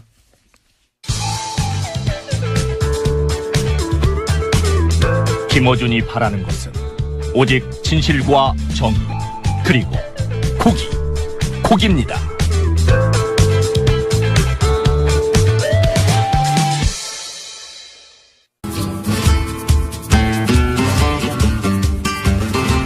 자, 까칠미식과 저희가 알고 있던 음식에 관한 상식과 음식이 전통 음식이 아닐까 하는 이런 막연했던 애틋한 마음들 다 붕괴시켜버리는 파괴자 황교익 마이클램스 나오셨습니다. 안녕하십니까? 안녕하세요. 예. 그 파괴자라기보다는 전통을 그 제대로 바로 세우는 이런 쪽으로 좀 이야기를 해주는 게 어떨까요? 그렇게 못하겠습니다. 오늘은 어떤 음식이 무너집니까? 그 막걸리 이야기를 하려고 해요. 네. 그 최근에 뭐 뉴스를 보니까 막걸리가 또 잘 안 팔리고 있다. 3년 연속 네. 계속 그 소비량이 하향세에 있다. 수출도 제대로 안 되고 있다. 막걸리 한때 뭐 수출 잘 된다는 얘기도 들었던 것 같은데. 그렇죠. 예. 그 이명박 정부 들어서 예. 그 막걸리 세계화 정책을 내놔요. 예. 그리고 뭐 온갖 뭐 행사장에서 막걸리 잔을 들고 경배를 예. 하고 뭐 이러죠. 아 그때 그 막걸리 잔으로 들었던 게 지금도 기억이 나는 게 유리잔에다가 와인잔에다가 막걸리를 넣고 이렇게 건배를 하고 그랬어요. 재밌네요. 예. 그 막걸리는 그 안에 이렇게 부유물이 있기 때문에 예. 유리잔으로 하게 되면 이 얼룩이 심하게 나거든요. 그렇군요. 그 도자기 잔에 드는 게 그게 이유가 있군요. 그런데 무슨 폼 잔으라고 네. 이렇게 막걸리 잔에 들고 막걸리를 와인 잔에다가 막걸리를 그래서 그때 뭐 라이스 와인 뭐 이런 말도 만들어 두고 했었어요. 라이스 막걸리. 와인. 예. 막걸리를 수출하려고 그러면 영어 이름이 있어야 된다고. 예. 근데 그 와인 아니거든요. 그 와인이라는 와인은- 뜻 속에 이미 포도라는 의미가 들어가 있는데요. 그렇죠. 근데 와인은 조금 넓은 의미에서 과일 예. 술. 그러니까 과일은 당도가 좀 높기 때문에 한 14도 이상 올라가면 그냥 자연으로 예. 그 알코올 발효가 일어나요. 이제 그걸 갖다 와인이라 그러고, 그러니까 공부는 그 당도가 낮기 때문에 그냥 곧장 이렇게 알코올 발효가 일어나지 않거든요. 그 전분을 당으로 바꾸는 작업을 해야 돼요. 그래서 보통 그게 이제 메가, 뭐 누룩 이런 게 들어가는 거죠. 그래서 그 누룩으로 전분을 다시 당화해서 이렇게 알코올 발효가 일어나게 하는 이것은 보통 보면 비어라고 이야기를 해야 되는 거죠. 맥주. 아, 그렇죠. 그래서 그 두 개가 이렇게 의면이 다른데 와인이라 그러면 좀 멋스러워 보이지 않을까. 그래서 라이스 와인 뭐 이렇게 하지만 해가지고 그 발효 과정이라는 게 근본을 모르는 명칭이었군요. 그게. 그렇죠. 예. 그래서 그걸 이제 그런 식의 약간 좀 억지스러운 것 같은 거죠. 그 방송 중에 핸드폰을 좀 끄고 좀 해야 되는 A이잖아요. 그게. 제가 잘못했습니다. 끈줄 알았습니다. 네. 그래서 좀 억지스러운 세계화 였죠. 였는데 어쨌든 그래서 수출은 좀 된다고 하지 않았었나요? 뭐 적극적으로 좀 푸시를 한 했었고. 것도 있고요. 왜 이렇게 줄어들고 있는 거죠? 그리고 그때 당시에 일본인 관광객이 크게 늘어났어요. 네. 그래서 한국에 와서 일본인 관광객들이 먹는 그 술 중에 좀 독특한 것 중에 하나가 이 막걸리였거든요. 이 달달한 막걸리. 일본 사람들이 대체로 이게 달달한 것을 좀 좋아해요. 그래서 이 달달한 막걸리를 맛보고 난 다음에 특이하니까, 네. 자기네 나라로 돌아가서 이 막걸리를 찾는 사람들이 많아진 거죠. 그래서 일본 저도 수출량이 기억나는 조금 게 그 많이 시절에 늘어났었어요, 한국에 왔던 일본인들이 예. 막걸리를 찾았어요. 맞아요. 예, 저도 같이 간 기억이 납니다. 근데 시절에. 그 수요가 지속적이지는 못했어요. 그냥 웬만큼 마셔보고, 그냥 이런 술이구나. 그냥 흥미롭게 마시는 것이기는 하지만은, 매번 예. 그렇게 반복적으로, 지속적으로 마실 수 있는 술이다라고 판단을 하지 못한 거죠. 그러면서 이제 그 수출량이 이제 계속 줄어듭니다. 막걸리라는 것이 주로 일본에 수출됐었습니까? 그렇죠. 거기 주로 일본에 수출됐죠. 중국에도 좀 됐고요.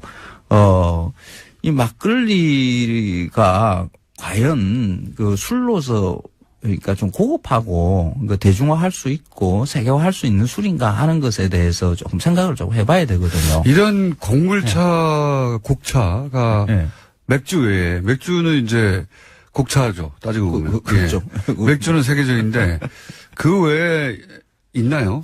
있죠. 어떤 게 일본에 있어요? 그 사케.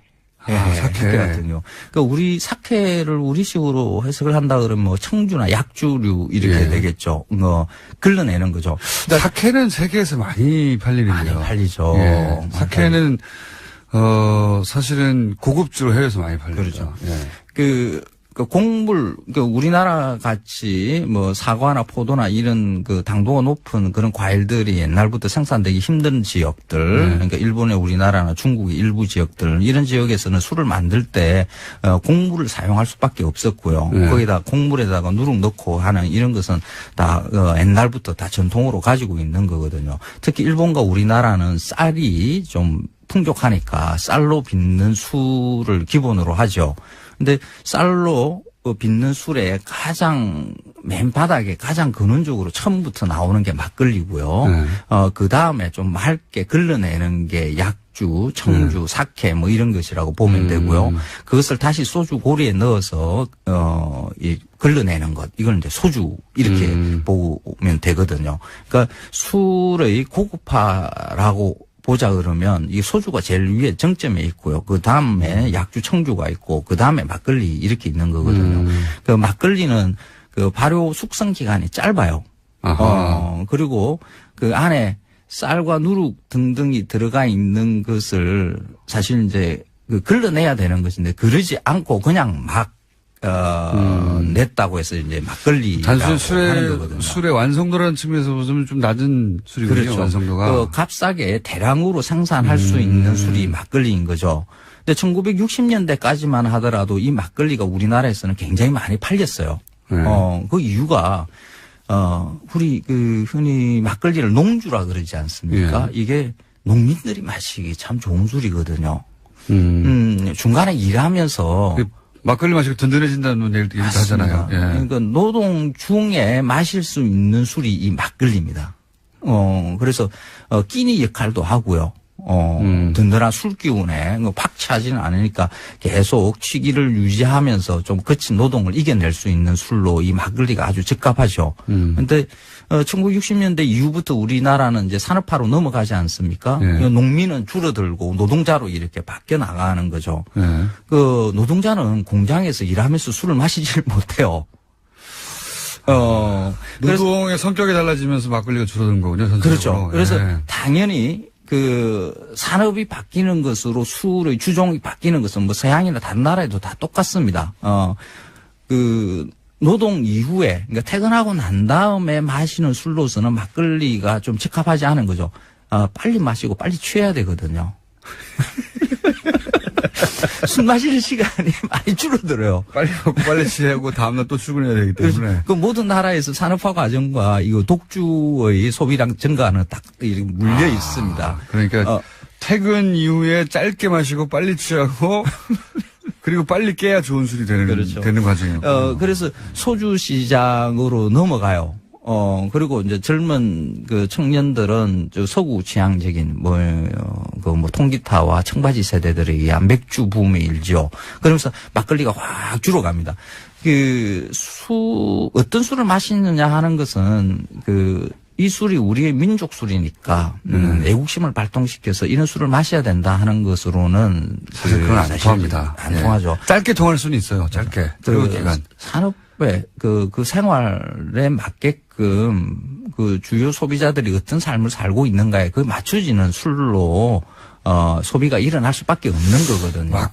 그러면 거기에 맞게 막걸리가 변화하는 방법이 있을까요? 있죠.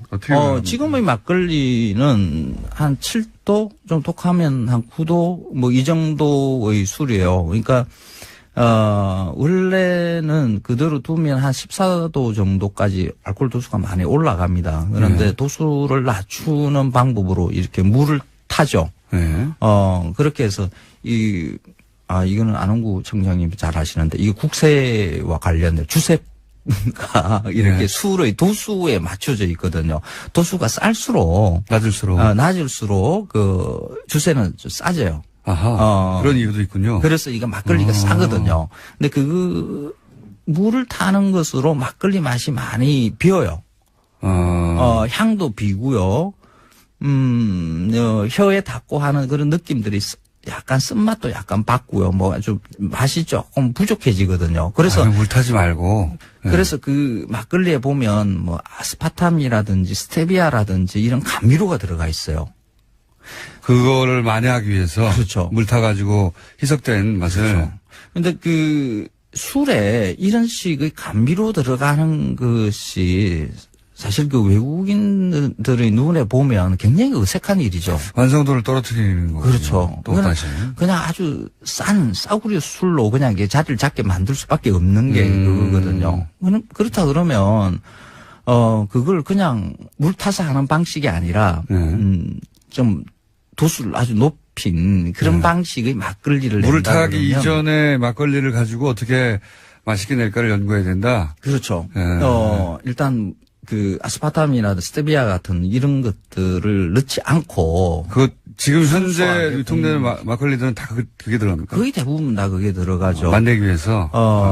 그걸 안 넣은 막걸리가 일부 이렇게 생산되고 있는데 아주 귀하죠. 그게 조미료 넣은 막걸리를 먹고 있는 거네요, 지금은. 말하자면. 그 막걸리 소비를 줄이는 것에 가장 결정적인 역할을 하는 게 그 아스파탐과 스테비아라고 봐야 돼요. 첫 입에는 그게 달콤하니까 그게 맛있다라고 느끼지만은 그 마실수록 점점 기분이 불쾌해지는 게 이 아스파탐과 스테비아거든요. 막걸리를 마시고 난 다음에 그 집에 돌아가서 한번 혀로 그 입천장이며 뭐 이 남아있는 그 느낌을 한번 보십시오. 그러면 약간 그 길쭉지근한 이상야릇한 게 혀에 붙어 있을 겁니다. 뒷맛이 달짝지근하고 그런 게 있긴 있죠. 네. 이게 단맛은 짧게 끊어져야 좀 그 기분이 좋고 경쾌하다는 이런 느낌이 들거든요. 그런데 이 아스파탐의 스테비아는 혀에 오래 남아요. 단맛이 오래 남으면 찝찝해요.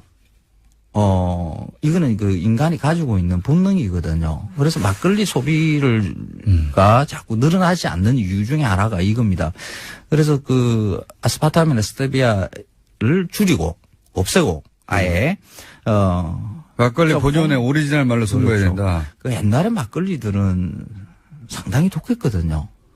그 대포집 뭐 이런 그 이야기 들어보셨을 겁니다. 그 대포집에 그 큰 막걸리 사발 한 잔이면 네. 그냥 취기가 웬만큼 올라가지고 이거 혹시 이제 뭐 막걸리 이러는데 알코올 도수가 너무 낮아가지고 평소에 불만이셔가지고 이 아이템이 정해진 거 아닙니까? 좀 그런 면도 있어요. 술은 술다워야 이게 뭐 술이야, 되는데. 그래서 지금 막걸리를 다시 젊은 그 청에 이렇게 소비를 늘리기 위해서 만들어지는 게 무슨 첨가를 많이 해요. 과일, 뭐 바나나 막걸리도 있고, 뭐 막걸리도 있고, 뭐 그런 게 있어요? 이렇게 자꾸 뭘 집어넣는 방식으로. 혹시 커피 막걸리 이런 거 있어요. 막걸리 카논가 뭔가 하는 그런 것도 제품도 있고 그런데 고민을 많이 하네요 지금. 예. 근데 이런 것은 잠시 유행은 할 수는 있어요. 재밌다 이러면서 그런데 지속적으로 소비를 일으키지는 못할 거라고 저는 봐요. 네. 그래서 예전에 그 독일에서 맥주를 이렇게 소비량이 계속 늘어날 때 맥주에다 뭐 여러 가지 뭐 안 좋은 것들 집어넣기도 하고 뭐 이런 것들이 일이 있었어요. 그러면서 독일에서 맥주 순수령이라는 것을 만들어서 그냥 순수하게 메가와 호프만 들어간 것을 맥주로 한다 하고 딱 이렇게 규정하고 지금도 그걸 유지를 해요. 그래서 지금 우리한테 필요한 게 이 막걸리 순수령이 아닌가. 오리지널로 돌아가자. 쌀과 누룩만으로. 네. 이게 원래 막걸리 맛이죠. 그렇죠. 오리지널하다. 물타는 막걸리도 사실 조금 있어야 되겠지만은 그 물타지 않은 아주 순수한 예전에 그 막걸리를 한번 좀 제대로 맛봤으면 그거 맛있어요. 원래 튜닝의 끝은 정말요. 순정입니다. 맞습니다. 예. 네. 황교익 선생님이었습니다. 감사합니다. 예, 고맙습니다. 월요일 뵙겠습니다. 안녕. 또 최근에 하여튼 많은 변화가 있으셨어요. 예. 처음에 우리 바른정당에 대한 아주 혹독한 그 비판과 또 좀 여러 가지 안 좋은 표현들을 썼었는데 그래도 뭐 추석 연휴 동안 많은 분들과 대화도 나누신 것 같고 그런 걸 통해서 당대당 통합도 이렇게 전형적으로 제안하고 그래서 뭐 이 통합론에 굉장히 물꼬를 튼 역할을 좀 했다고 보고요. 그런 자유한국당 내의 기류의 변화라든지 이런 게 아무래도 우리 통합 분위기를 만드는 데만 도움이 되는 것 같습니다. 그리고 무엇보다 중요한 것은 자유한국당 내에 사실상 굉장히 이 친박과도 박근혜 대통령과의 관계를 단절하는 것이 쉬운 일은 아닐 텐데 그런 부분들이 조금씩 이제 가시화되고 성과물로 이제 나오고 이런 것들을 좀 보면서 그래도 좀 이런 부분들이 어떤 통합의 움직임들을 가속화시키고 있지 않은가 이렇게 생각합니다. 혹시 제가 아까 그 질문을 드린 이유는 뭐냐면 당대당 자강파가 반대하더라도 당대당에 준하는 모양새라도 갖추겠다고 이제 김성 대표가 얘기한 것이 혹시 이런 거 아니에요? 주호영 원내대표도 이제 통합하니까 대표적인. 네. 자강파가 이제 소수가 되면 반대하더라도 네. 주호영 원내대표가 이제 당내 일부 반발이 있지만 네. 다수 의견으로 당대당 선언을 일방적으로 해버린다. 뭐 이런 그림도 가능한 거일까요? 저희들이 이 통합해 가는 과정 중에 너무 무리한 방법, 그리고 또 일방적인 방법, 이런 방법을 쓰려고 하지는 않을 겁니다. 그렇게 하지 않을 것이고요. 바른정당은 그래도 당으로 갖춰져 있기 때문에 바른정당 내에 의견을 수렴하고 또 의견을 어떤 결정해가는, 의사를 결정해가는 구조가 기본적으로 당원 당규에 있습니다. 그래서 그런 당연 당규를 넘어서는 그런 형태는 이루어지기가 어렵다고 보고요. 또 그렇게 해서는 저는 안 된다고 생각합니다. 다만 지금 바른정당 내에서 지금 통합에 참여하는 분들의 우리 현역 의원들의 비중이 어느 정도가 통합에 참여하느냐는 대단히 좀 중요한 의미가 있다고 보고 있거든요. 그런 차원에서는 더 많은 숫자의 의원이 통합에 참여할 경우에는 오히려 바른정당의 중심이 통합으로 갔다, 이렇게 얘기할 수는 있다고 보죠. 근데 이 질문을 이제 기본적인 사항은 제가 질문을 다 드렸고 이 네. 질문은 하지 않을 수 없는데 저도 네. 그렇고 다른 언론도 다들 똑같은 질문을 하게 될 텐데 지난번 뉴스공장 출연했을 때만 하더라도 네. 자유한국당 없어졌으면 좋겠다고 하시지 않았습니까? 네. 불과 2달 전입니다. 근데 2달 사이에 없어졌으면 하던 당이 다시 복귀할 만한 당이 갑자기 되어 있을 리는 없을 것 같은데요. 그렇지 않습니까? 저도 오늘 사실은 이 뉴스공장 출연 요청을 받으면서 공장장님이 무슨 얘기를 할까 생각을 많이 했는데 딱 그 얘기를 저한테 하실 것 같다는 생각을 했어요. 본인이 하신 얘기입니다. 제가 물어봤더니. 네, 예. 그러게, 네.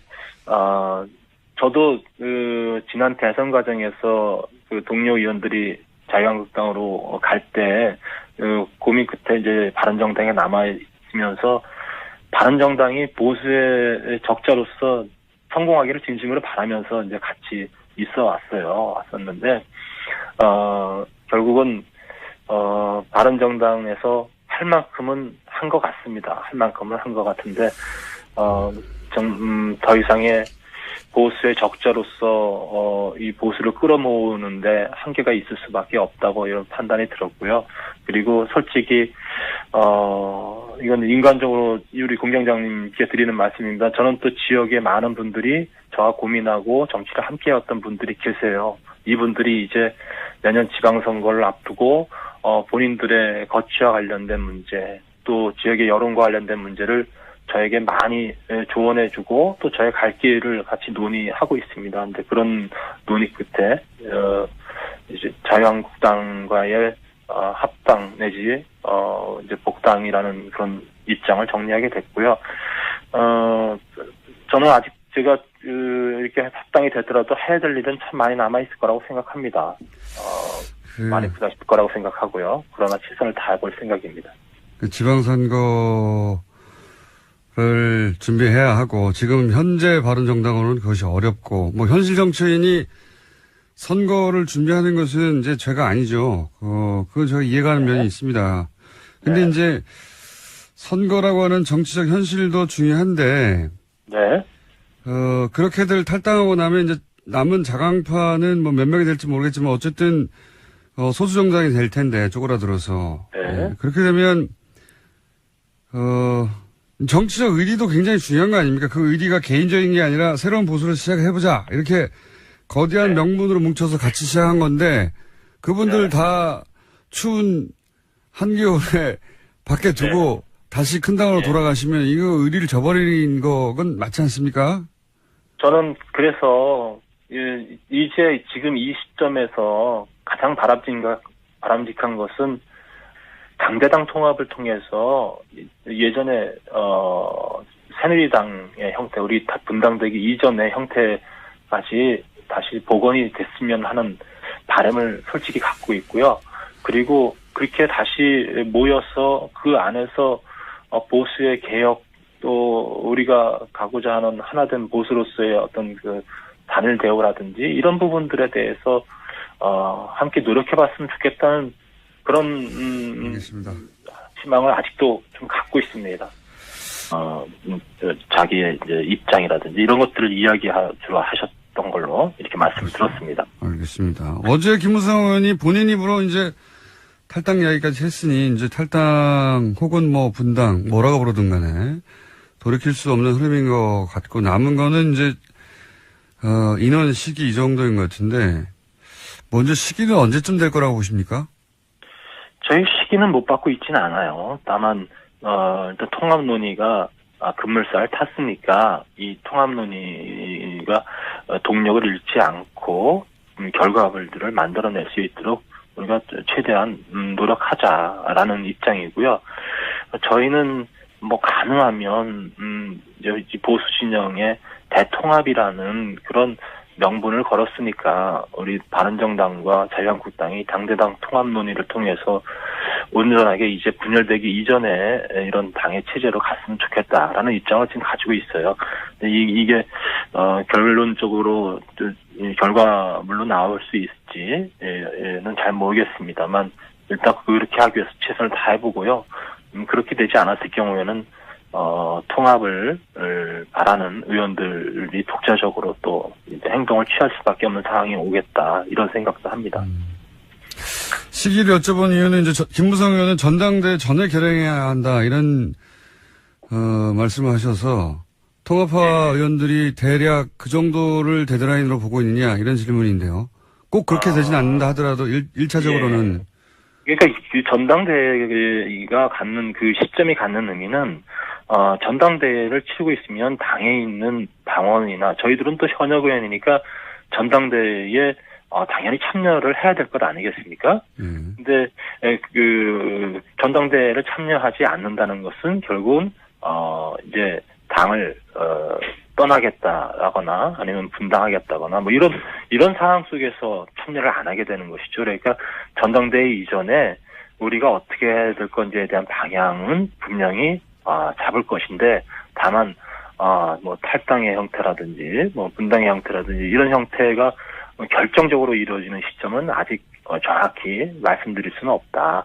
그리고 저희가 이 통합의 과정은 역시 또 자유한국당 내 혁신의 과정과도 밀접하게 닿아 있기 때문에 그런 여러 가지 상황들을 또 함께 좀 지켜보고 논의하면서 모든 것이 결정이 되지 않을까 이렇게 생각합니다. 김무성 의원도 전당대회 전을 얘기하고 홍준표 대표도 전당대회 전을 얘기하는 걸 보면 네. 대략 이야기가 그렇게 된 거 아닙니까? 전당대회 왜냐하면 전당대회 참여해 놓고 그때 가서 또 탈당 분당하는 거는 더욱 명분이 없으니까. 네, 제가 지금 드린 말씀이 그거예요. 그러니까 전당대회에 참여하지 않은 않는다면 적어도 그거는 다른 길을 가겠다는 거를 분명하게 입장 표명을 하는 것이기 때문에 전당대회 이전에 어떤 방식이든 분명한 입장 정리는 될 것이라고 보고 있어요. 다만 여러 가지 또 이 통합의 과정 속에서 탈당의 시점, 명확한 그 결행의 시점이라든지 이런 부분들은 아직 결정이 된 바는 없다. 이런 말씀입니다. 전당대회가 중요한 변곡점이긴 한데 그 전에 구체적으로 어떻게 할지까지는 아직 확정된 건 아니다. 예. 네네. 이 정도로 이해하면 되겠습니까? 그리고 네. 그럼 인원은 얼마나 될까요? 전당대회를 전후하여 아까 네. 지금 최소 9명 정도, 최소 9명은 적극적이다 하셨는데 자유한국당 쪽에서는 12명은 넘겨야 소위 이제 국회 선진화법에 따라 당의 입지가 더 강화되고 법안 처리도 막을 수 있기 때문에 12명을 내심 바랄 텐데 그 정도는 됩니까? 될 거라고 보십니까? 저희는 지금 이 논의의 출발점에 서 있고요. 그리고 우리 바른정당 내 의원님들이 또 지금 여러분들을 또 고민하고 계신 의원님들도 계시기 때문에 현실적으로 몇 명까지다라고 구체적으로 말씀드릴 수는 없는 상황이에요. 다만 이 논의 과정 속에 의원님들이 더 포함이 될 수도 있고 또 아니면 또 생각이 달라서 더 줄어들 수도 있는 상황이 될 수도 있죠. 목표치가 어떻습니까? 목표치. 예. 그런 목표치를 두고 있지 않습니다.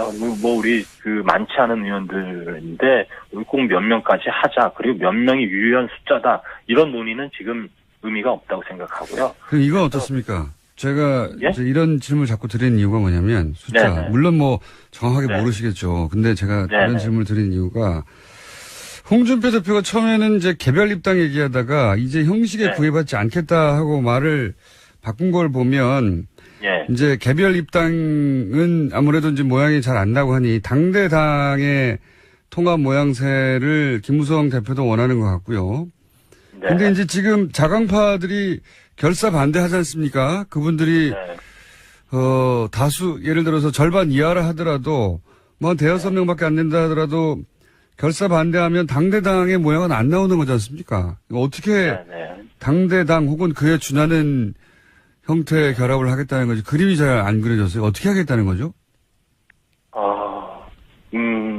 일단 그 바른정당이 전체가 다 함께 이 자유한국당과 합쳐지는 사항이 아니라면 그건 당대당 통합이라고 얘기하기는 어렵겠죠. 다만 전체적으로 봤을 때 어느 쪽으로 가는 의원들이 더 많은가는 대단히 중요한 의미를 둘 수 있을 것 같아요. 네, 그런 의미에서 최소한 그 많은 의원들이 다시 이 자유한국당과의 합당 문제에 참여하기를 바라는 것을 저는 희망하고 있다고 이렇게 보고 있고요. 그리고 홍준표 대표 1위가 MBC가 된 거예요. 여기서 제가 보기에 역사의 아이러니는 보수 정권은 이제 언론을 장악하는 공작의 일환으로 손석희 당시 아나운서를 MBC에서 쫓아냈거든요. 언론을 장악하려고. 그런데 그 공작의 결과가 오히려 보수 정권을 무너뜨리는 언론사 사장으로 가는 길을 만들어준 거예요. 이게 제가 보기에는 아이러니입니다. 그리고 실제로는 MBC라고 하는 가장 신뢰받던 언론사 하나를 죽이는 결과. 예. 이 거대 MBC, 거대 방송, MBC 뉴스 신뢰도가 이제는, 뉴스 공장하고 비슷해졌다는 거는 뉴스 공장에 더 분발해야 될 것 같습니다. 뉴스 공장의 대단함과, 예, 또 한 가지는, 공작이 일시적으로 성공할 수 있는 듯이 보여도, 예, 세상을 바꿀 수는 없는 겁니다. 결국은. 자, 뉴스 공장에 스스로 박수를 보내고요. 예. 네, 또 이게 주간식 설문이어서요. 좀 그런 면에서 좀 눈에 띄는 점들이 있습니다. 그러니까 주간식으로 가장 하니까 라디오 프로그램 떠올랐다는 거 아닙니까? 이거 어디서 데스 투표를 안 하나요? 다음에 기사를 하나 내주세요. 한국 라디오사를 다시 쓰고 있는. 예, 내년에 또 합니다. 연례조사를요. 네, 그런 기사 하나 내주시고 하나 정도 더 할 시간이 있을 것 같습니다. 네, 미국이 유엔 산하기구인 유네스코에서 탈퇴하겠다고 발표했습니다. 트럼프 미국 대통령이 지난해 11월에 당선된 뒤 유엔 및 산하기구 탈퇴 구상이 현실화된 첫 사례입니다. 트럼프 대통령은 기본적으로 다자주의 이런 걸 인정 안 합니다. 예, 다자주의라는 게 다른 국가와 미국이 대등한 관계 틀 속에서 어떤 그 사안에 대한 대처를 해나가는 건데 트럼프는 미국만 생각해. 미국 우선주의. 예. 그러니까 이런 유네스코 뿐만 아니라 유엔 자체에 대해서 부정적이고 유네스코를 탈퇴한 거는 철저히 친이스라엘이거든요. 그 트럼프가. 그래서 트럼프가 취임하자마자 이스라엘에서 뭘 했냐면은 요르단 서쪽 그다음에 예루살렘 동쪽에다가 동예루살렘에다가 정착촌을 지었어요. 정착촌. 무슨 정착촌을 지었냐면 거기가 원래 팔레스타인 지역이거든요. 네. 그 지역에다가 이스라엘 사람들 들어가 살라고 정부에서 정착촌을 오랫동안 안 하고 있었거든요. 이거를 왜냐하면 미국에서도 반대했기 때문에 네. 지금 유엔도 반대하거든요. 이거를. 왜냐하면 그렇게 되면 원래 그 약속했던 건 이국가 체제거든요. 이스라엘과 팔레스타인이 공존하는. 근데 팔레스타인 살던 지역에다가 이스라엘 사람들을 다 정착시켜버리면 이게 나중에는 해결이 안 되지 않습니까? 거기 살고 있으니까 주민들이. 그거를 유네스코, 그러니까 이스라엘에 유엔이 반대했어요. 반대하는 건설을 중단하라는 결의안을 냈거든요. 네, 그 결의안에 채택된 것에 대한 항의의 표시로서 탈퇴를 결정했다고 합니다. 그러니까요. 트럼프 대통령은 국제 평화에도 도움이 안 되고요. 예. 네, 이미 파리 기후변화 협약도 탈퇴했고요. 유엔 인구기금 지원도 중단하겠다고 선언한 바가 있습니다. 미친 척 하는 게 아니고 미친 것 같아요. 자, 오늘 여기까지 하겠습니다. 시사인의 김은지였습니다. 감사합니다.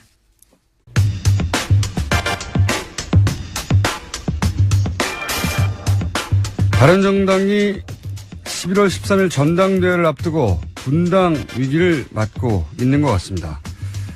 바른정당 황영철 의원 연결해 사정 짚어보겠습니다. 안녕하세요, 의원님. 예, 공준영님 오랜만입니다. 네, 오랜만입니다. 반갑습니다. 네, 저도 반갑네요. 네. 의원님, 우선 언론에서 의원님을 소위 통합파로 분류하고 있는데 이건 맞는 분류입니까? 네, 맞습니다. 네. 맞습니까? 지금 통합, 노력을 하기 위해서 지금 같이 애쓰고 있습니다. 알겠습니다. 그리고 이제 통합파도, 네. 상대적으로 적극적인 통합파도 있고, 좀 관망파에 가까운 분들도 있다고 하긴 하던데, 이 적극적인 통합파라고 할 수 있는 분들이 당연 몇 분 정도 되나요? 제가 지금 숫자를 구체적으로 말씀드리기는 좀 뭐하고요. 예. 어쨌든, 우리 바른정당 내 3선 의원인 저와 또 예. 김용태 의원, 예. 김영호 김영호 의원. 의원, 또 예. 이정구 의원님, 이렇게 예. 네 사람이 자유한국당 3선 의원과 이제 지금 꾸준한 만남을 계속 갖고 있고요. 그러다 네. 보니까 아무래도 통합에 더 적극적인 사람으로 이렇게 분류될 수 있죠. 그러면 김무성 의원도 적극적인 통합파 같으니까 최소한 5분 이상의 적극적인 통합파가 있는 거군요. 지금 현재로 봤을 때는 한 9명 정도는 그렇게 그래요? 봐야 될 것 같아요. 9명. 야. 예.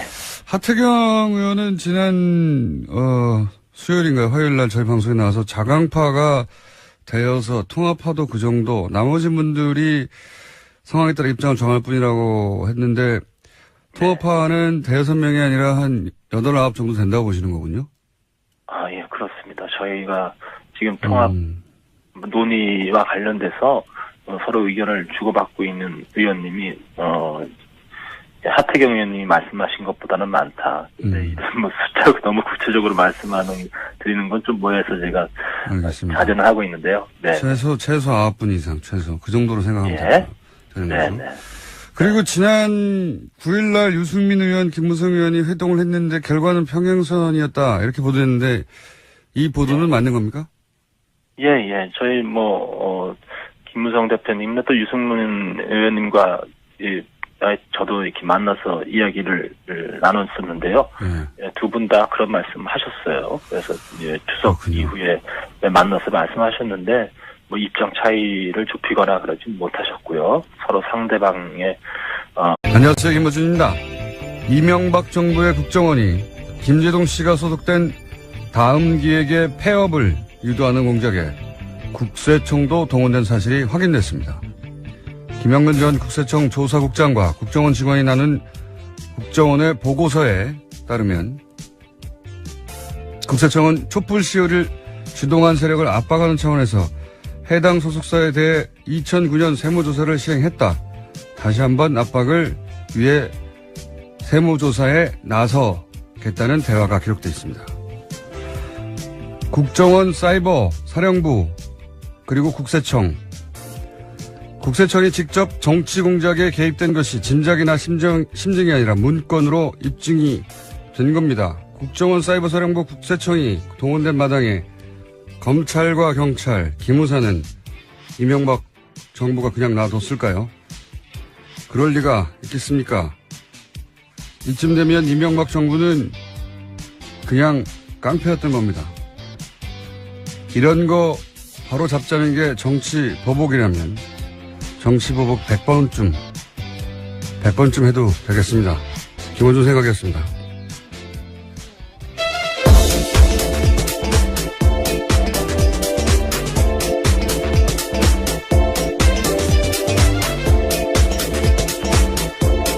시사인의 김은지입니다.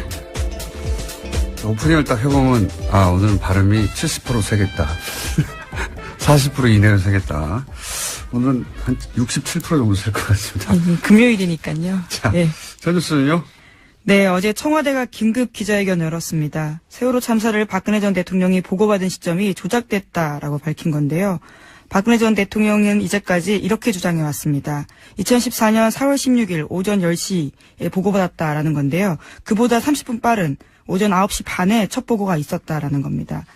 이 같은 조작은 참사 발생 6개월 뒤에 이루어졌습니다.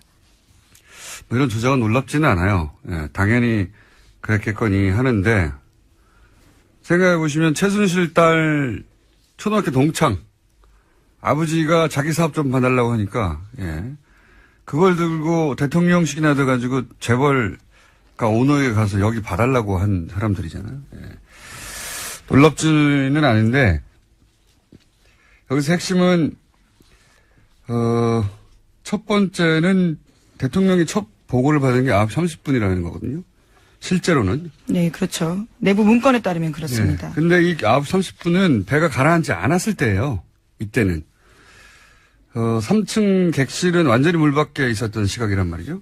이때 배에 진입해서 구출했으면 전원 구조가 가능했다는 게 이미 사고 당해년도 2014년 검찰 조사 결과예요. 네, 그렇죠. 골든타임이었습니다. 이때 보고를 받고 당장 진입해서 구출하라고 했으면 전원 구조됐던 거예요. 예. 마지막 카톡 메시지가 10시 17분이거든요. 47분간이나 시간이 있었던 겁니다. 이 시간을 다 놓친 거고. 그리고 두 번째는 이제 통화가 됐다고 하는 시간까지 45분이 걸린 거 아닙니까? 그렇게 되면 45분. 무슨 통화까지 45분이 걸립니까? 보고를 하고 나서. 봉화라는 것도 아니고 불을 떼어라. 산에 올라가라.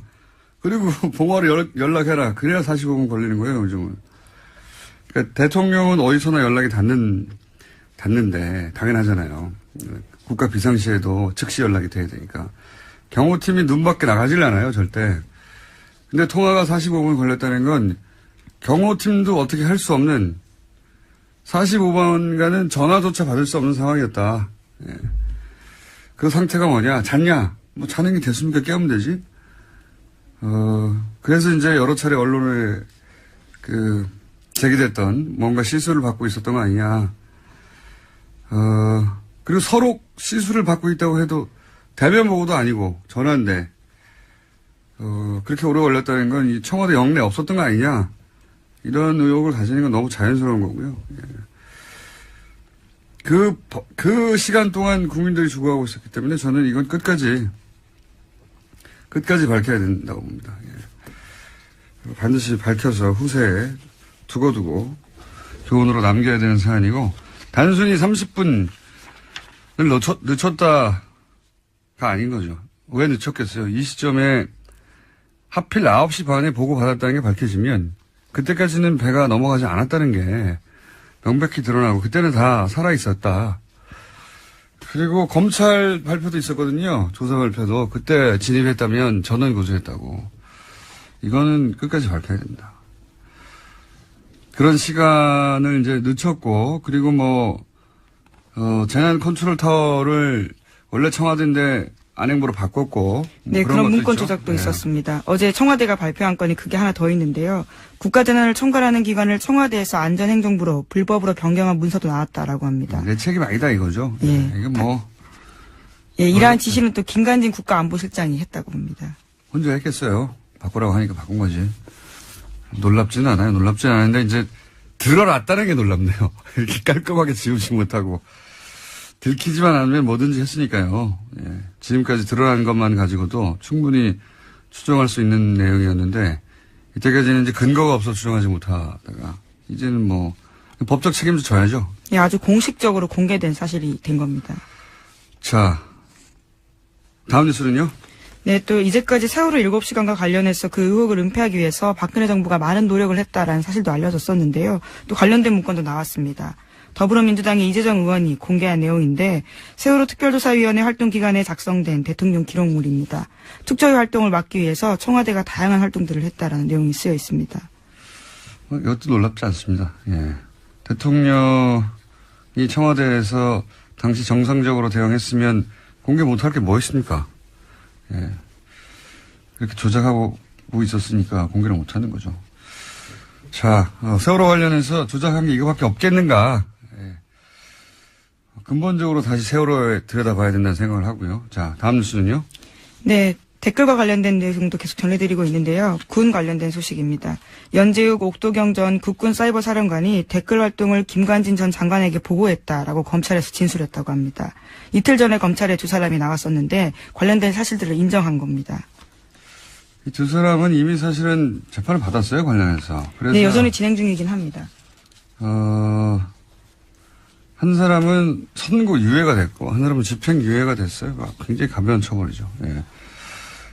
박근혜 정부의 치명적인 재판 관련해서 과연 사법부는 정상적으로 돌아가느냐 의구심이 들 수밖에 없는데 이 두 사람 모두 김관진 전 장관에 대해서는 무관하다고 했다가 네. 김관진 전 장관의 구속 기소가 점점 다가오는 것 같습니다. 전방위적으로 한두 건이 아니에요. 당신의 서면조사조차 하지 않고요. 아예 제대로 조사도 안 하고 끝났었습니다. 그렇기 때문에 밝혀질 게 한두 개가 아닙니다. 자, 다음 뉴스는요. 네, 또 이명박 정부 시절 국정원 이야기도 나오는데요. 전교조 교사들의 탈퇴를 유도하는 공작을 벌였다라고 합니다. 국정원 적폐청산 TF가 확인한 내용인데 국정원 심리전단이 2011년 5월에 원세훈 당시 원장에게 전교조 와해 특수공작 계획을 보고했다고 합니다. 이 팀은요. 배우 문성근 씨와 김여진 씨의 합성 사진을 제작해서 유포한 팀이기도 한데 전교조 교사로 위장해서 인터넷에 전교조의 문제를 폭로하는 소위 양심선언글을 올리겠다라는 계획을 보고했다고 합니다. 그리고 실제로 다음 아고라에 그와 관련된 글도 올라갔다라고 합니다. 이게 근데 그때 같이 손발을 맞춘 게 보수단체였어요. 보수단체 학부모 연합이 있는데 이게 어떻게 진행된 거냐면 보수단체 학부모 연합이 전교조에 탈퇴 요구 편지를 보냅니다. 6만 통. 네, 전국에다가 보냈습니다. 거기도 돈이 꽤 들었습니다. 네. 그 돈도 굉장히 들었고. 예, 3천만 원. 예. 그리고 그런 편지를 받자 그 편지를 받은 가짜 교사가 양심 선언을 하는 시나리오예요. 그냥 된 게 아니고. 예, 이것도 놀랍지 않아요. 예. 전형적인 이제 정례 분열 교란 작전인데 이 국정원은 국민들을 적으로 상대하고 적으로 상대해서 하는 모든 행위를 다 했기 때문에 이것도 당연히 했을 것 같아요. 왜냐하면 기억하시는지 모르겠는데 국정원 직원이 안수기도를 받아서 목사 신분이 되어서 예. 기독교 단체를 가짜 기독교 단체를 이끌면서 보수단체 관제 데모를 후원하는 역할을 했다고 하는 내부 고발이 있었어요. 예. 네, 코믹 영화 소재 같은 이야기인데 실제였다라는 거죠. 벌써 한 1년 가까이 전에 시사저널 발 내부 고발 기사가 있었거든요. 반신반의했을 수도 있어요. 그때는 이걸 보면 그랬겠거니 합니다. 이렇게 되면 추적하다가 배우가 누구야 했더니 기독교 단체가 하나 나오고 이거 누가 운영하는 거야 했더니 진짜 안수 기도를 받은 목사님이 있는 거예요. 근데 알고 보니 한 발 더 들어가면 그 사람이 국정원 직원인 겁니다. 예. 정말. 국정원 직원 스스로도 굉장히 자괴감이 들 것 같은데요. 예. 그런지는 아닌지는 모르겠는데 그러려고 국정원에 들어온 사람은 아무도 없겠죠. 예. 그렇게 했으니 뭐 전교조 교사로 위장하는 것쯤이야 아무것도 아니겠죠. 예. 여기까지만 했겠나 싶습니다. 예. 안수기도 받고 목사 신분이 되어 기독교 단체를 만들어서 그걸 이끌고 그 목적이 관제 데모를 배후에서 지원하는 역할이었다고 하니까 자 국정원이 그랬다고 합니다. 다음 뉴스는요. 네. 시사인이 계속 연례조사하고 있습니다. 신뢰도라고 해서요. 언론, 사회, 정치 관련된 신뢰도 조사를 계속하는데 최근에 나온 신뢰도 조사에 따르면 가장 신뢰받는 방송 프로그램은 JTBC 뉴스룸이었습니다. 그런데 김어준의 뉴스공장의 선전도 눈에 띕니다. 그래요. 네, 6위를 차지했습니다. 다른 방송 프로그램들 순위를 좀 보면요. KBS의 뉴스 9시 뉴스가 2위를 했고요. 그리고 JTBC의 썰전이 3위를 했습니다. 그리고 SBS의 그것이 알고 싶다가 4위고요. 5위가 MBC 뉴스데스크. 바로 그 다음이 김어준의 뉴스공장입니다. 라디오로는 여기 처음 낀 것 같습니다. 네. 근데 제목을 잘못 썼어요, 제가 보기엔. 한국 언론사를 다시 쓴 손석희와 JTBC 뉴스룸이 아니고, 물론 뭐 뉴스를 한 사람만 만드는 게 아니에요. 대단한 인력이 투입되는 종합물인데, 근데 이제 그 인력이 그대로이고, 그 자리에 손석희 사장이 없으면 저는 이 수치는 안 나온다고 봅니다. 예, 그래서 제목은 한국 언론사를 다시 쓴 손석희라고 해야 맞다고 저는 봅니다. 예. 손석희 사장 혼자 영향력이 나머지 언론인 다 합친 거 비슷하잖아요. 예, 반칙이에요, 이건. 네, 신뢰도도 높고요. 게다가 또 뉴스룸도 굉장히 높게 나왔기 때문에 그렇게 제목이 뽑혔습니다. 아니 그러니까 손석희 없는 뉴스룸이 똑같은 수치를 내겠느냐? 저는 아니라고 보기 때문에. 근데 이 조사를 이렇게 보면 10년 전 이명박 박근혜 정부 시작하기 전만 하더라도 KBS, MBC 각각 신뢰도가 1, 2였어요. 예, 1, 2위. 근데 지금은 KBS는 JTBC 절반도 안 되죠. 그리고 MBC는 가장 불신하는 매체 네, 그렇습니다. 2위입니다. 2위. 예. 1위는 뭐 부동의 조선일보고요. 항상 조선일보였으니까.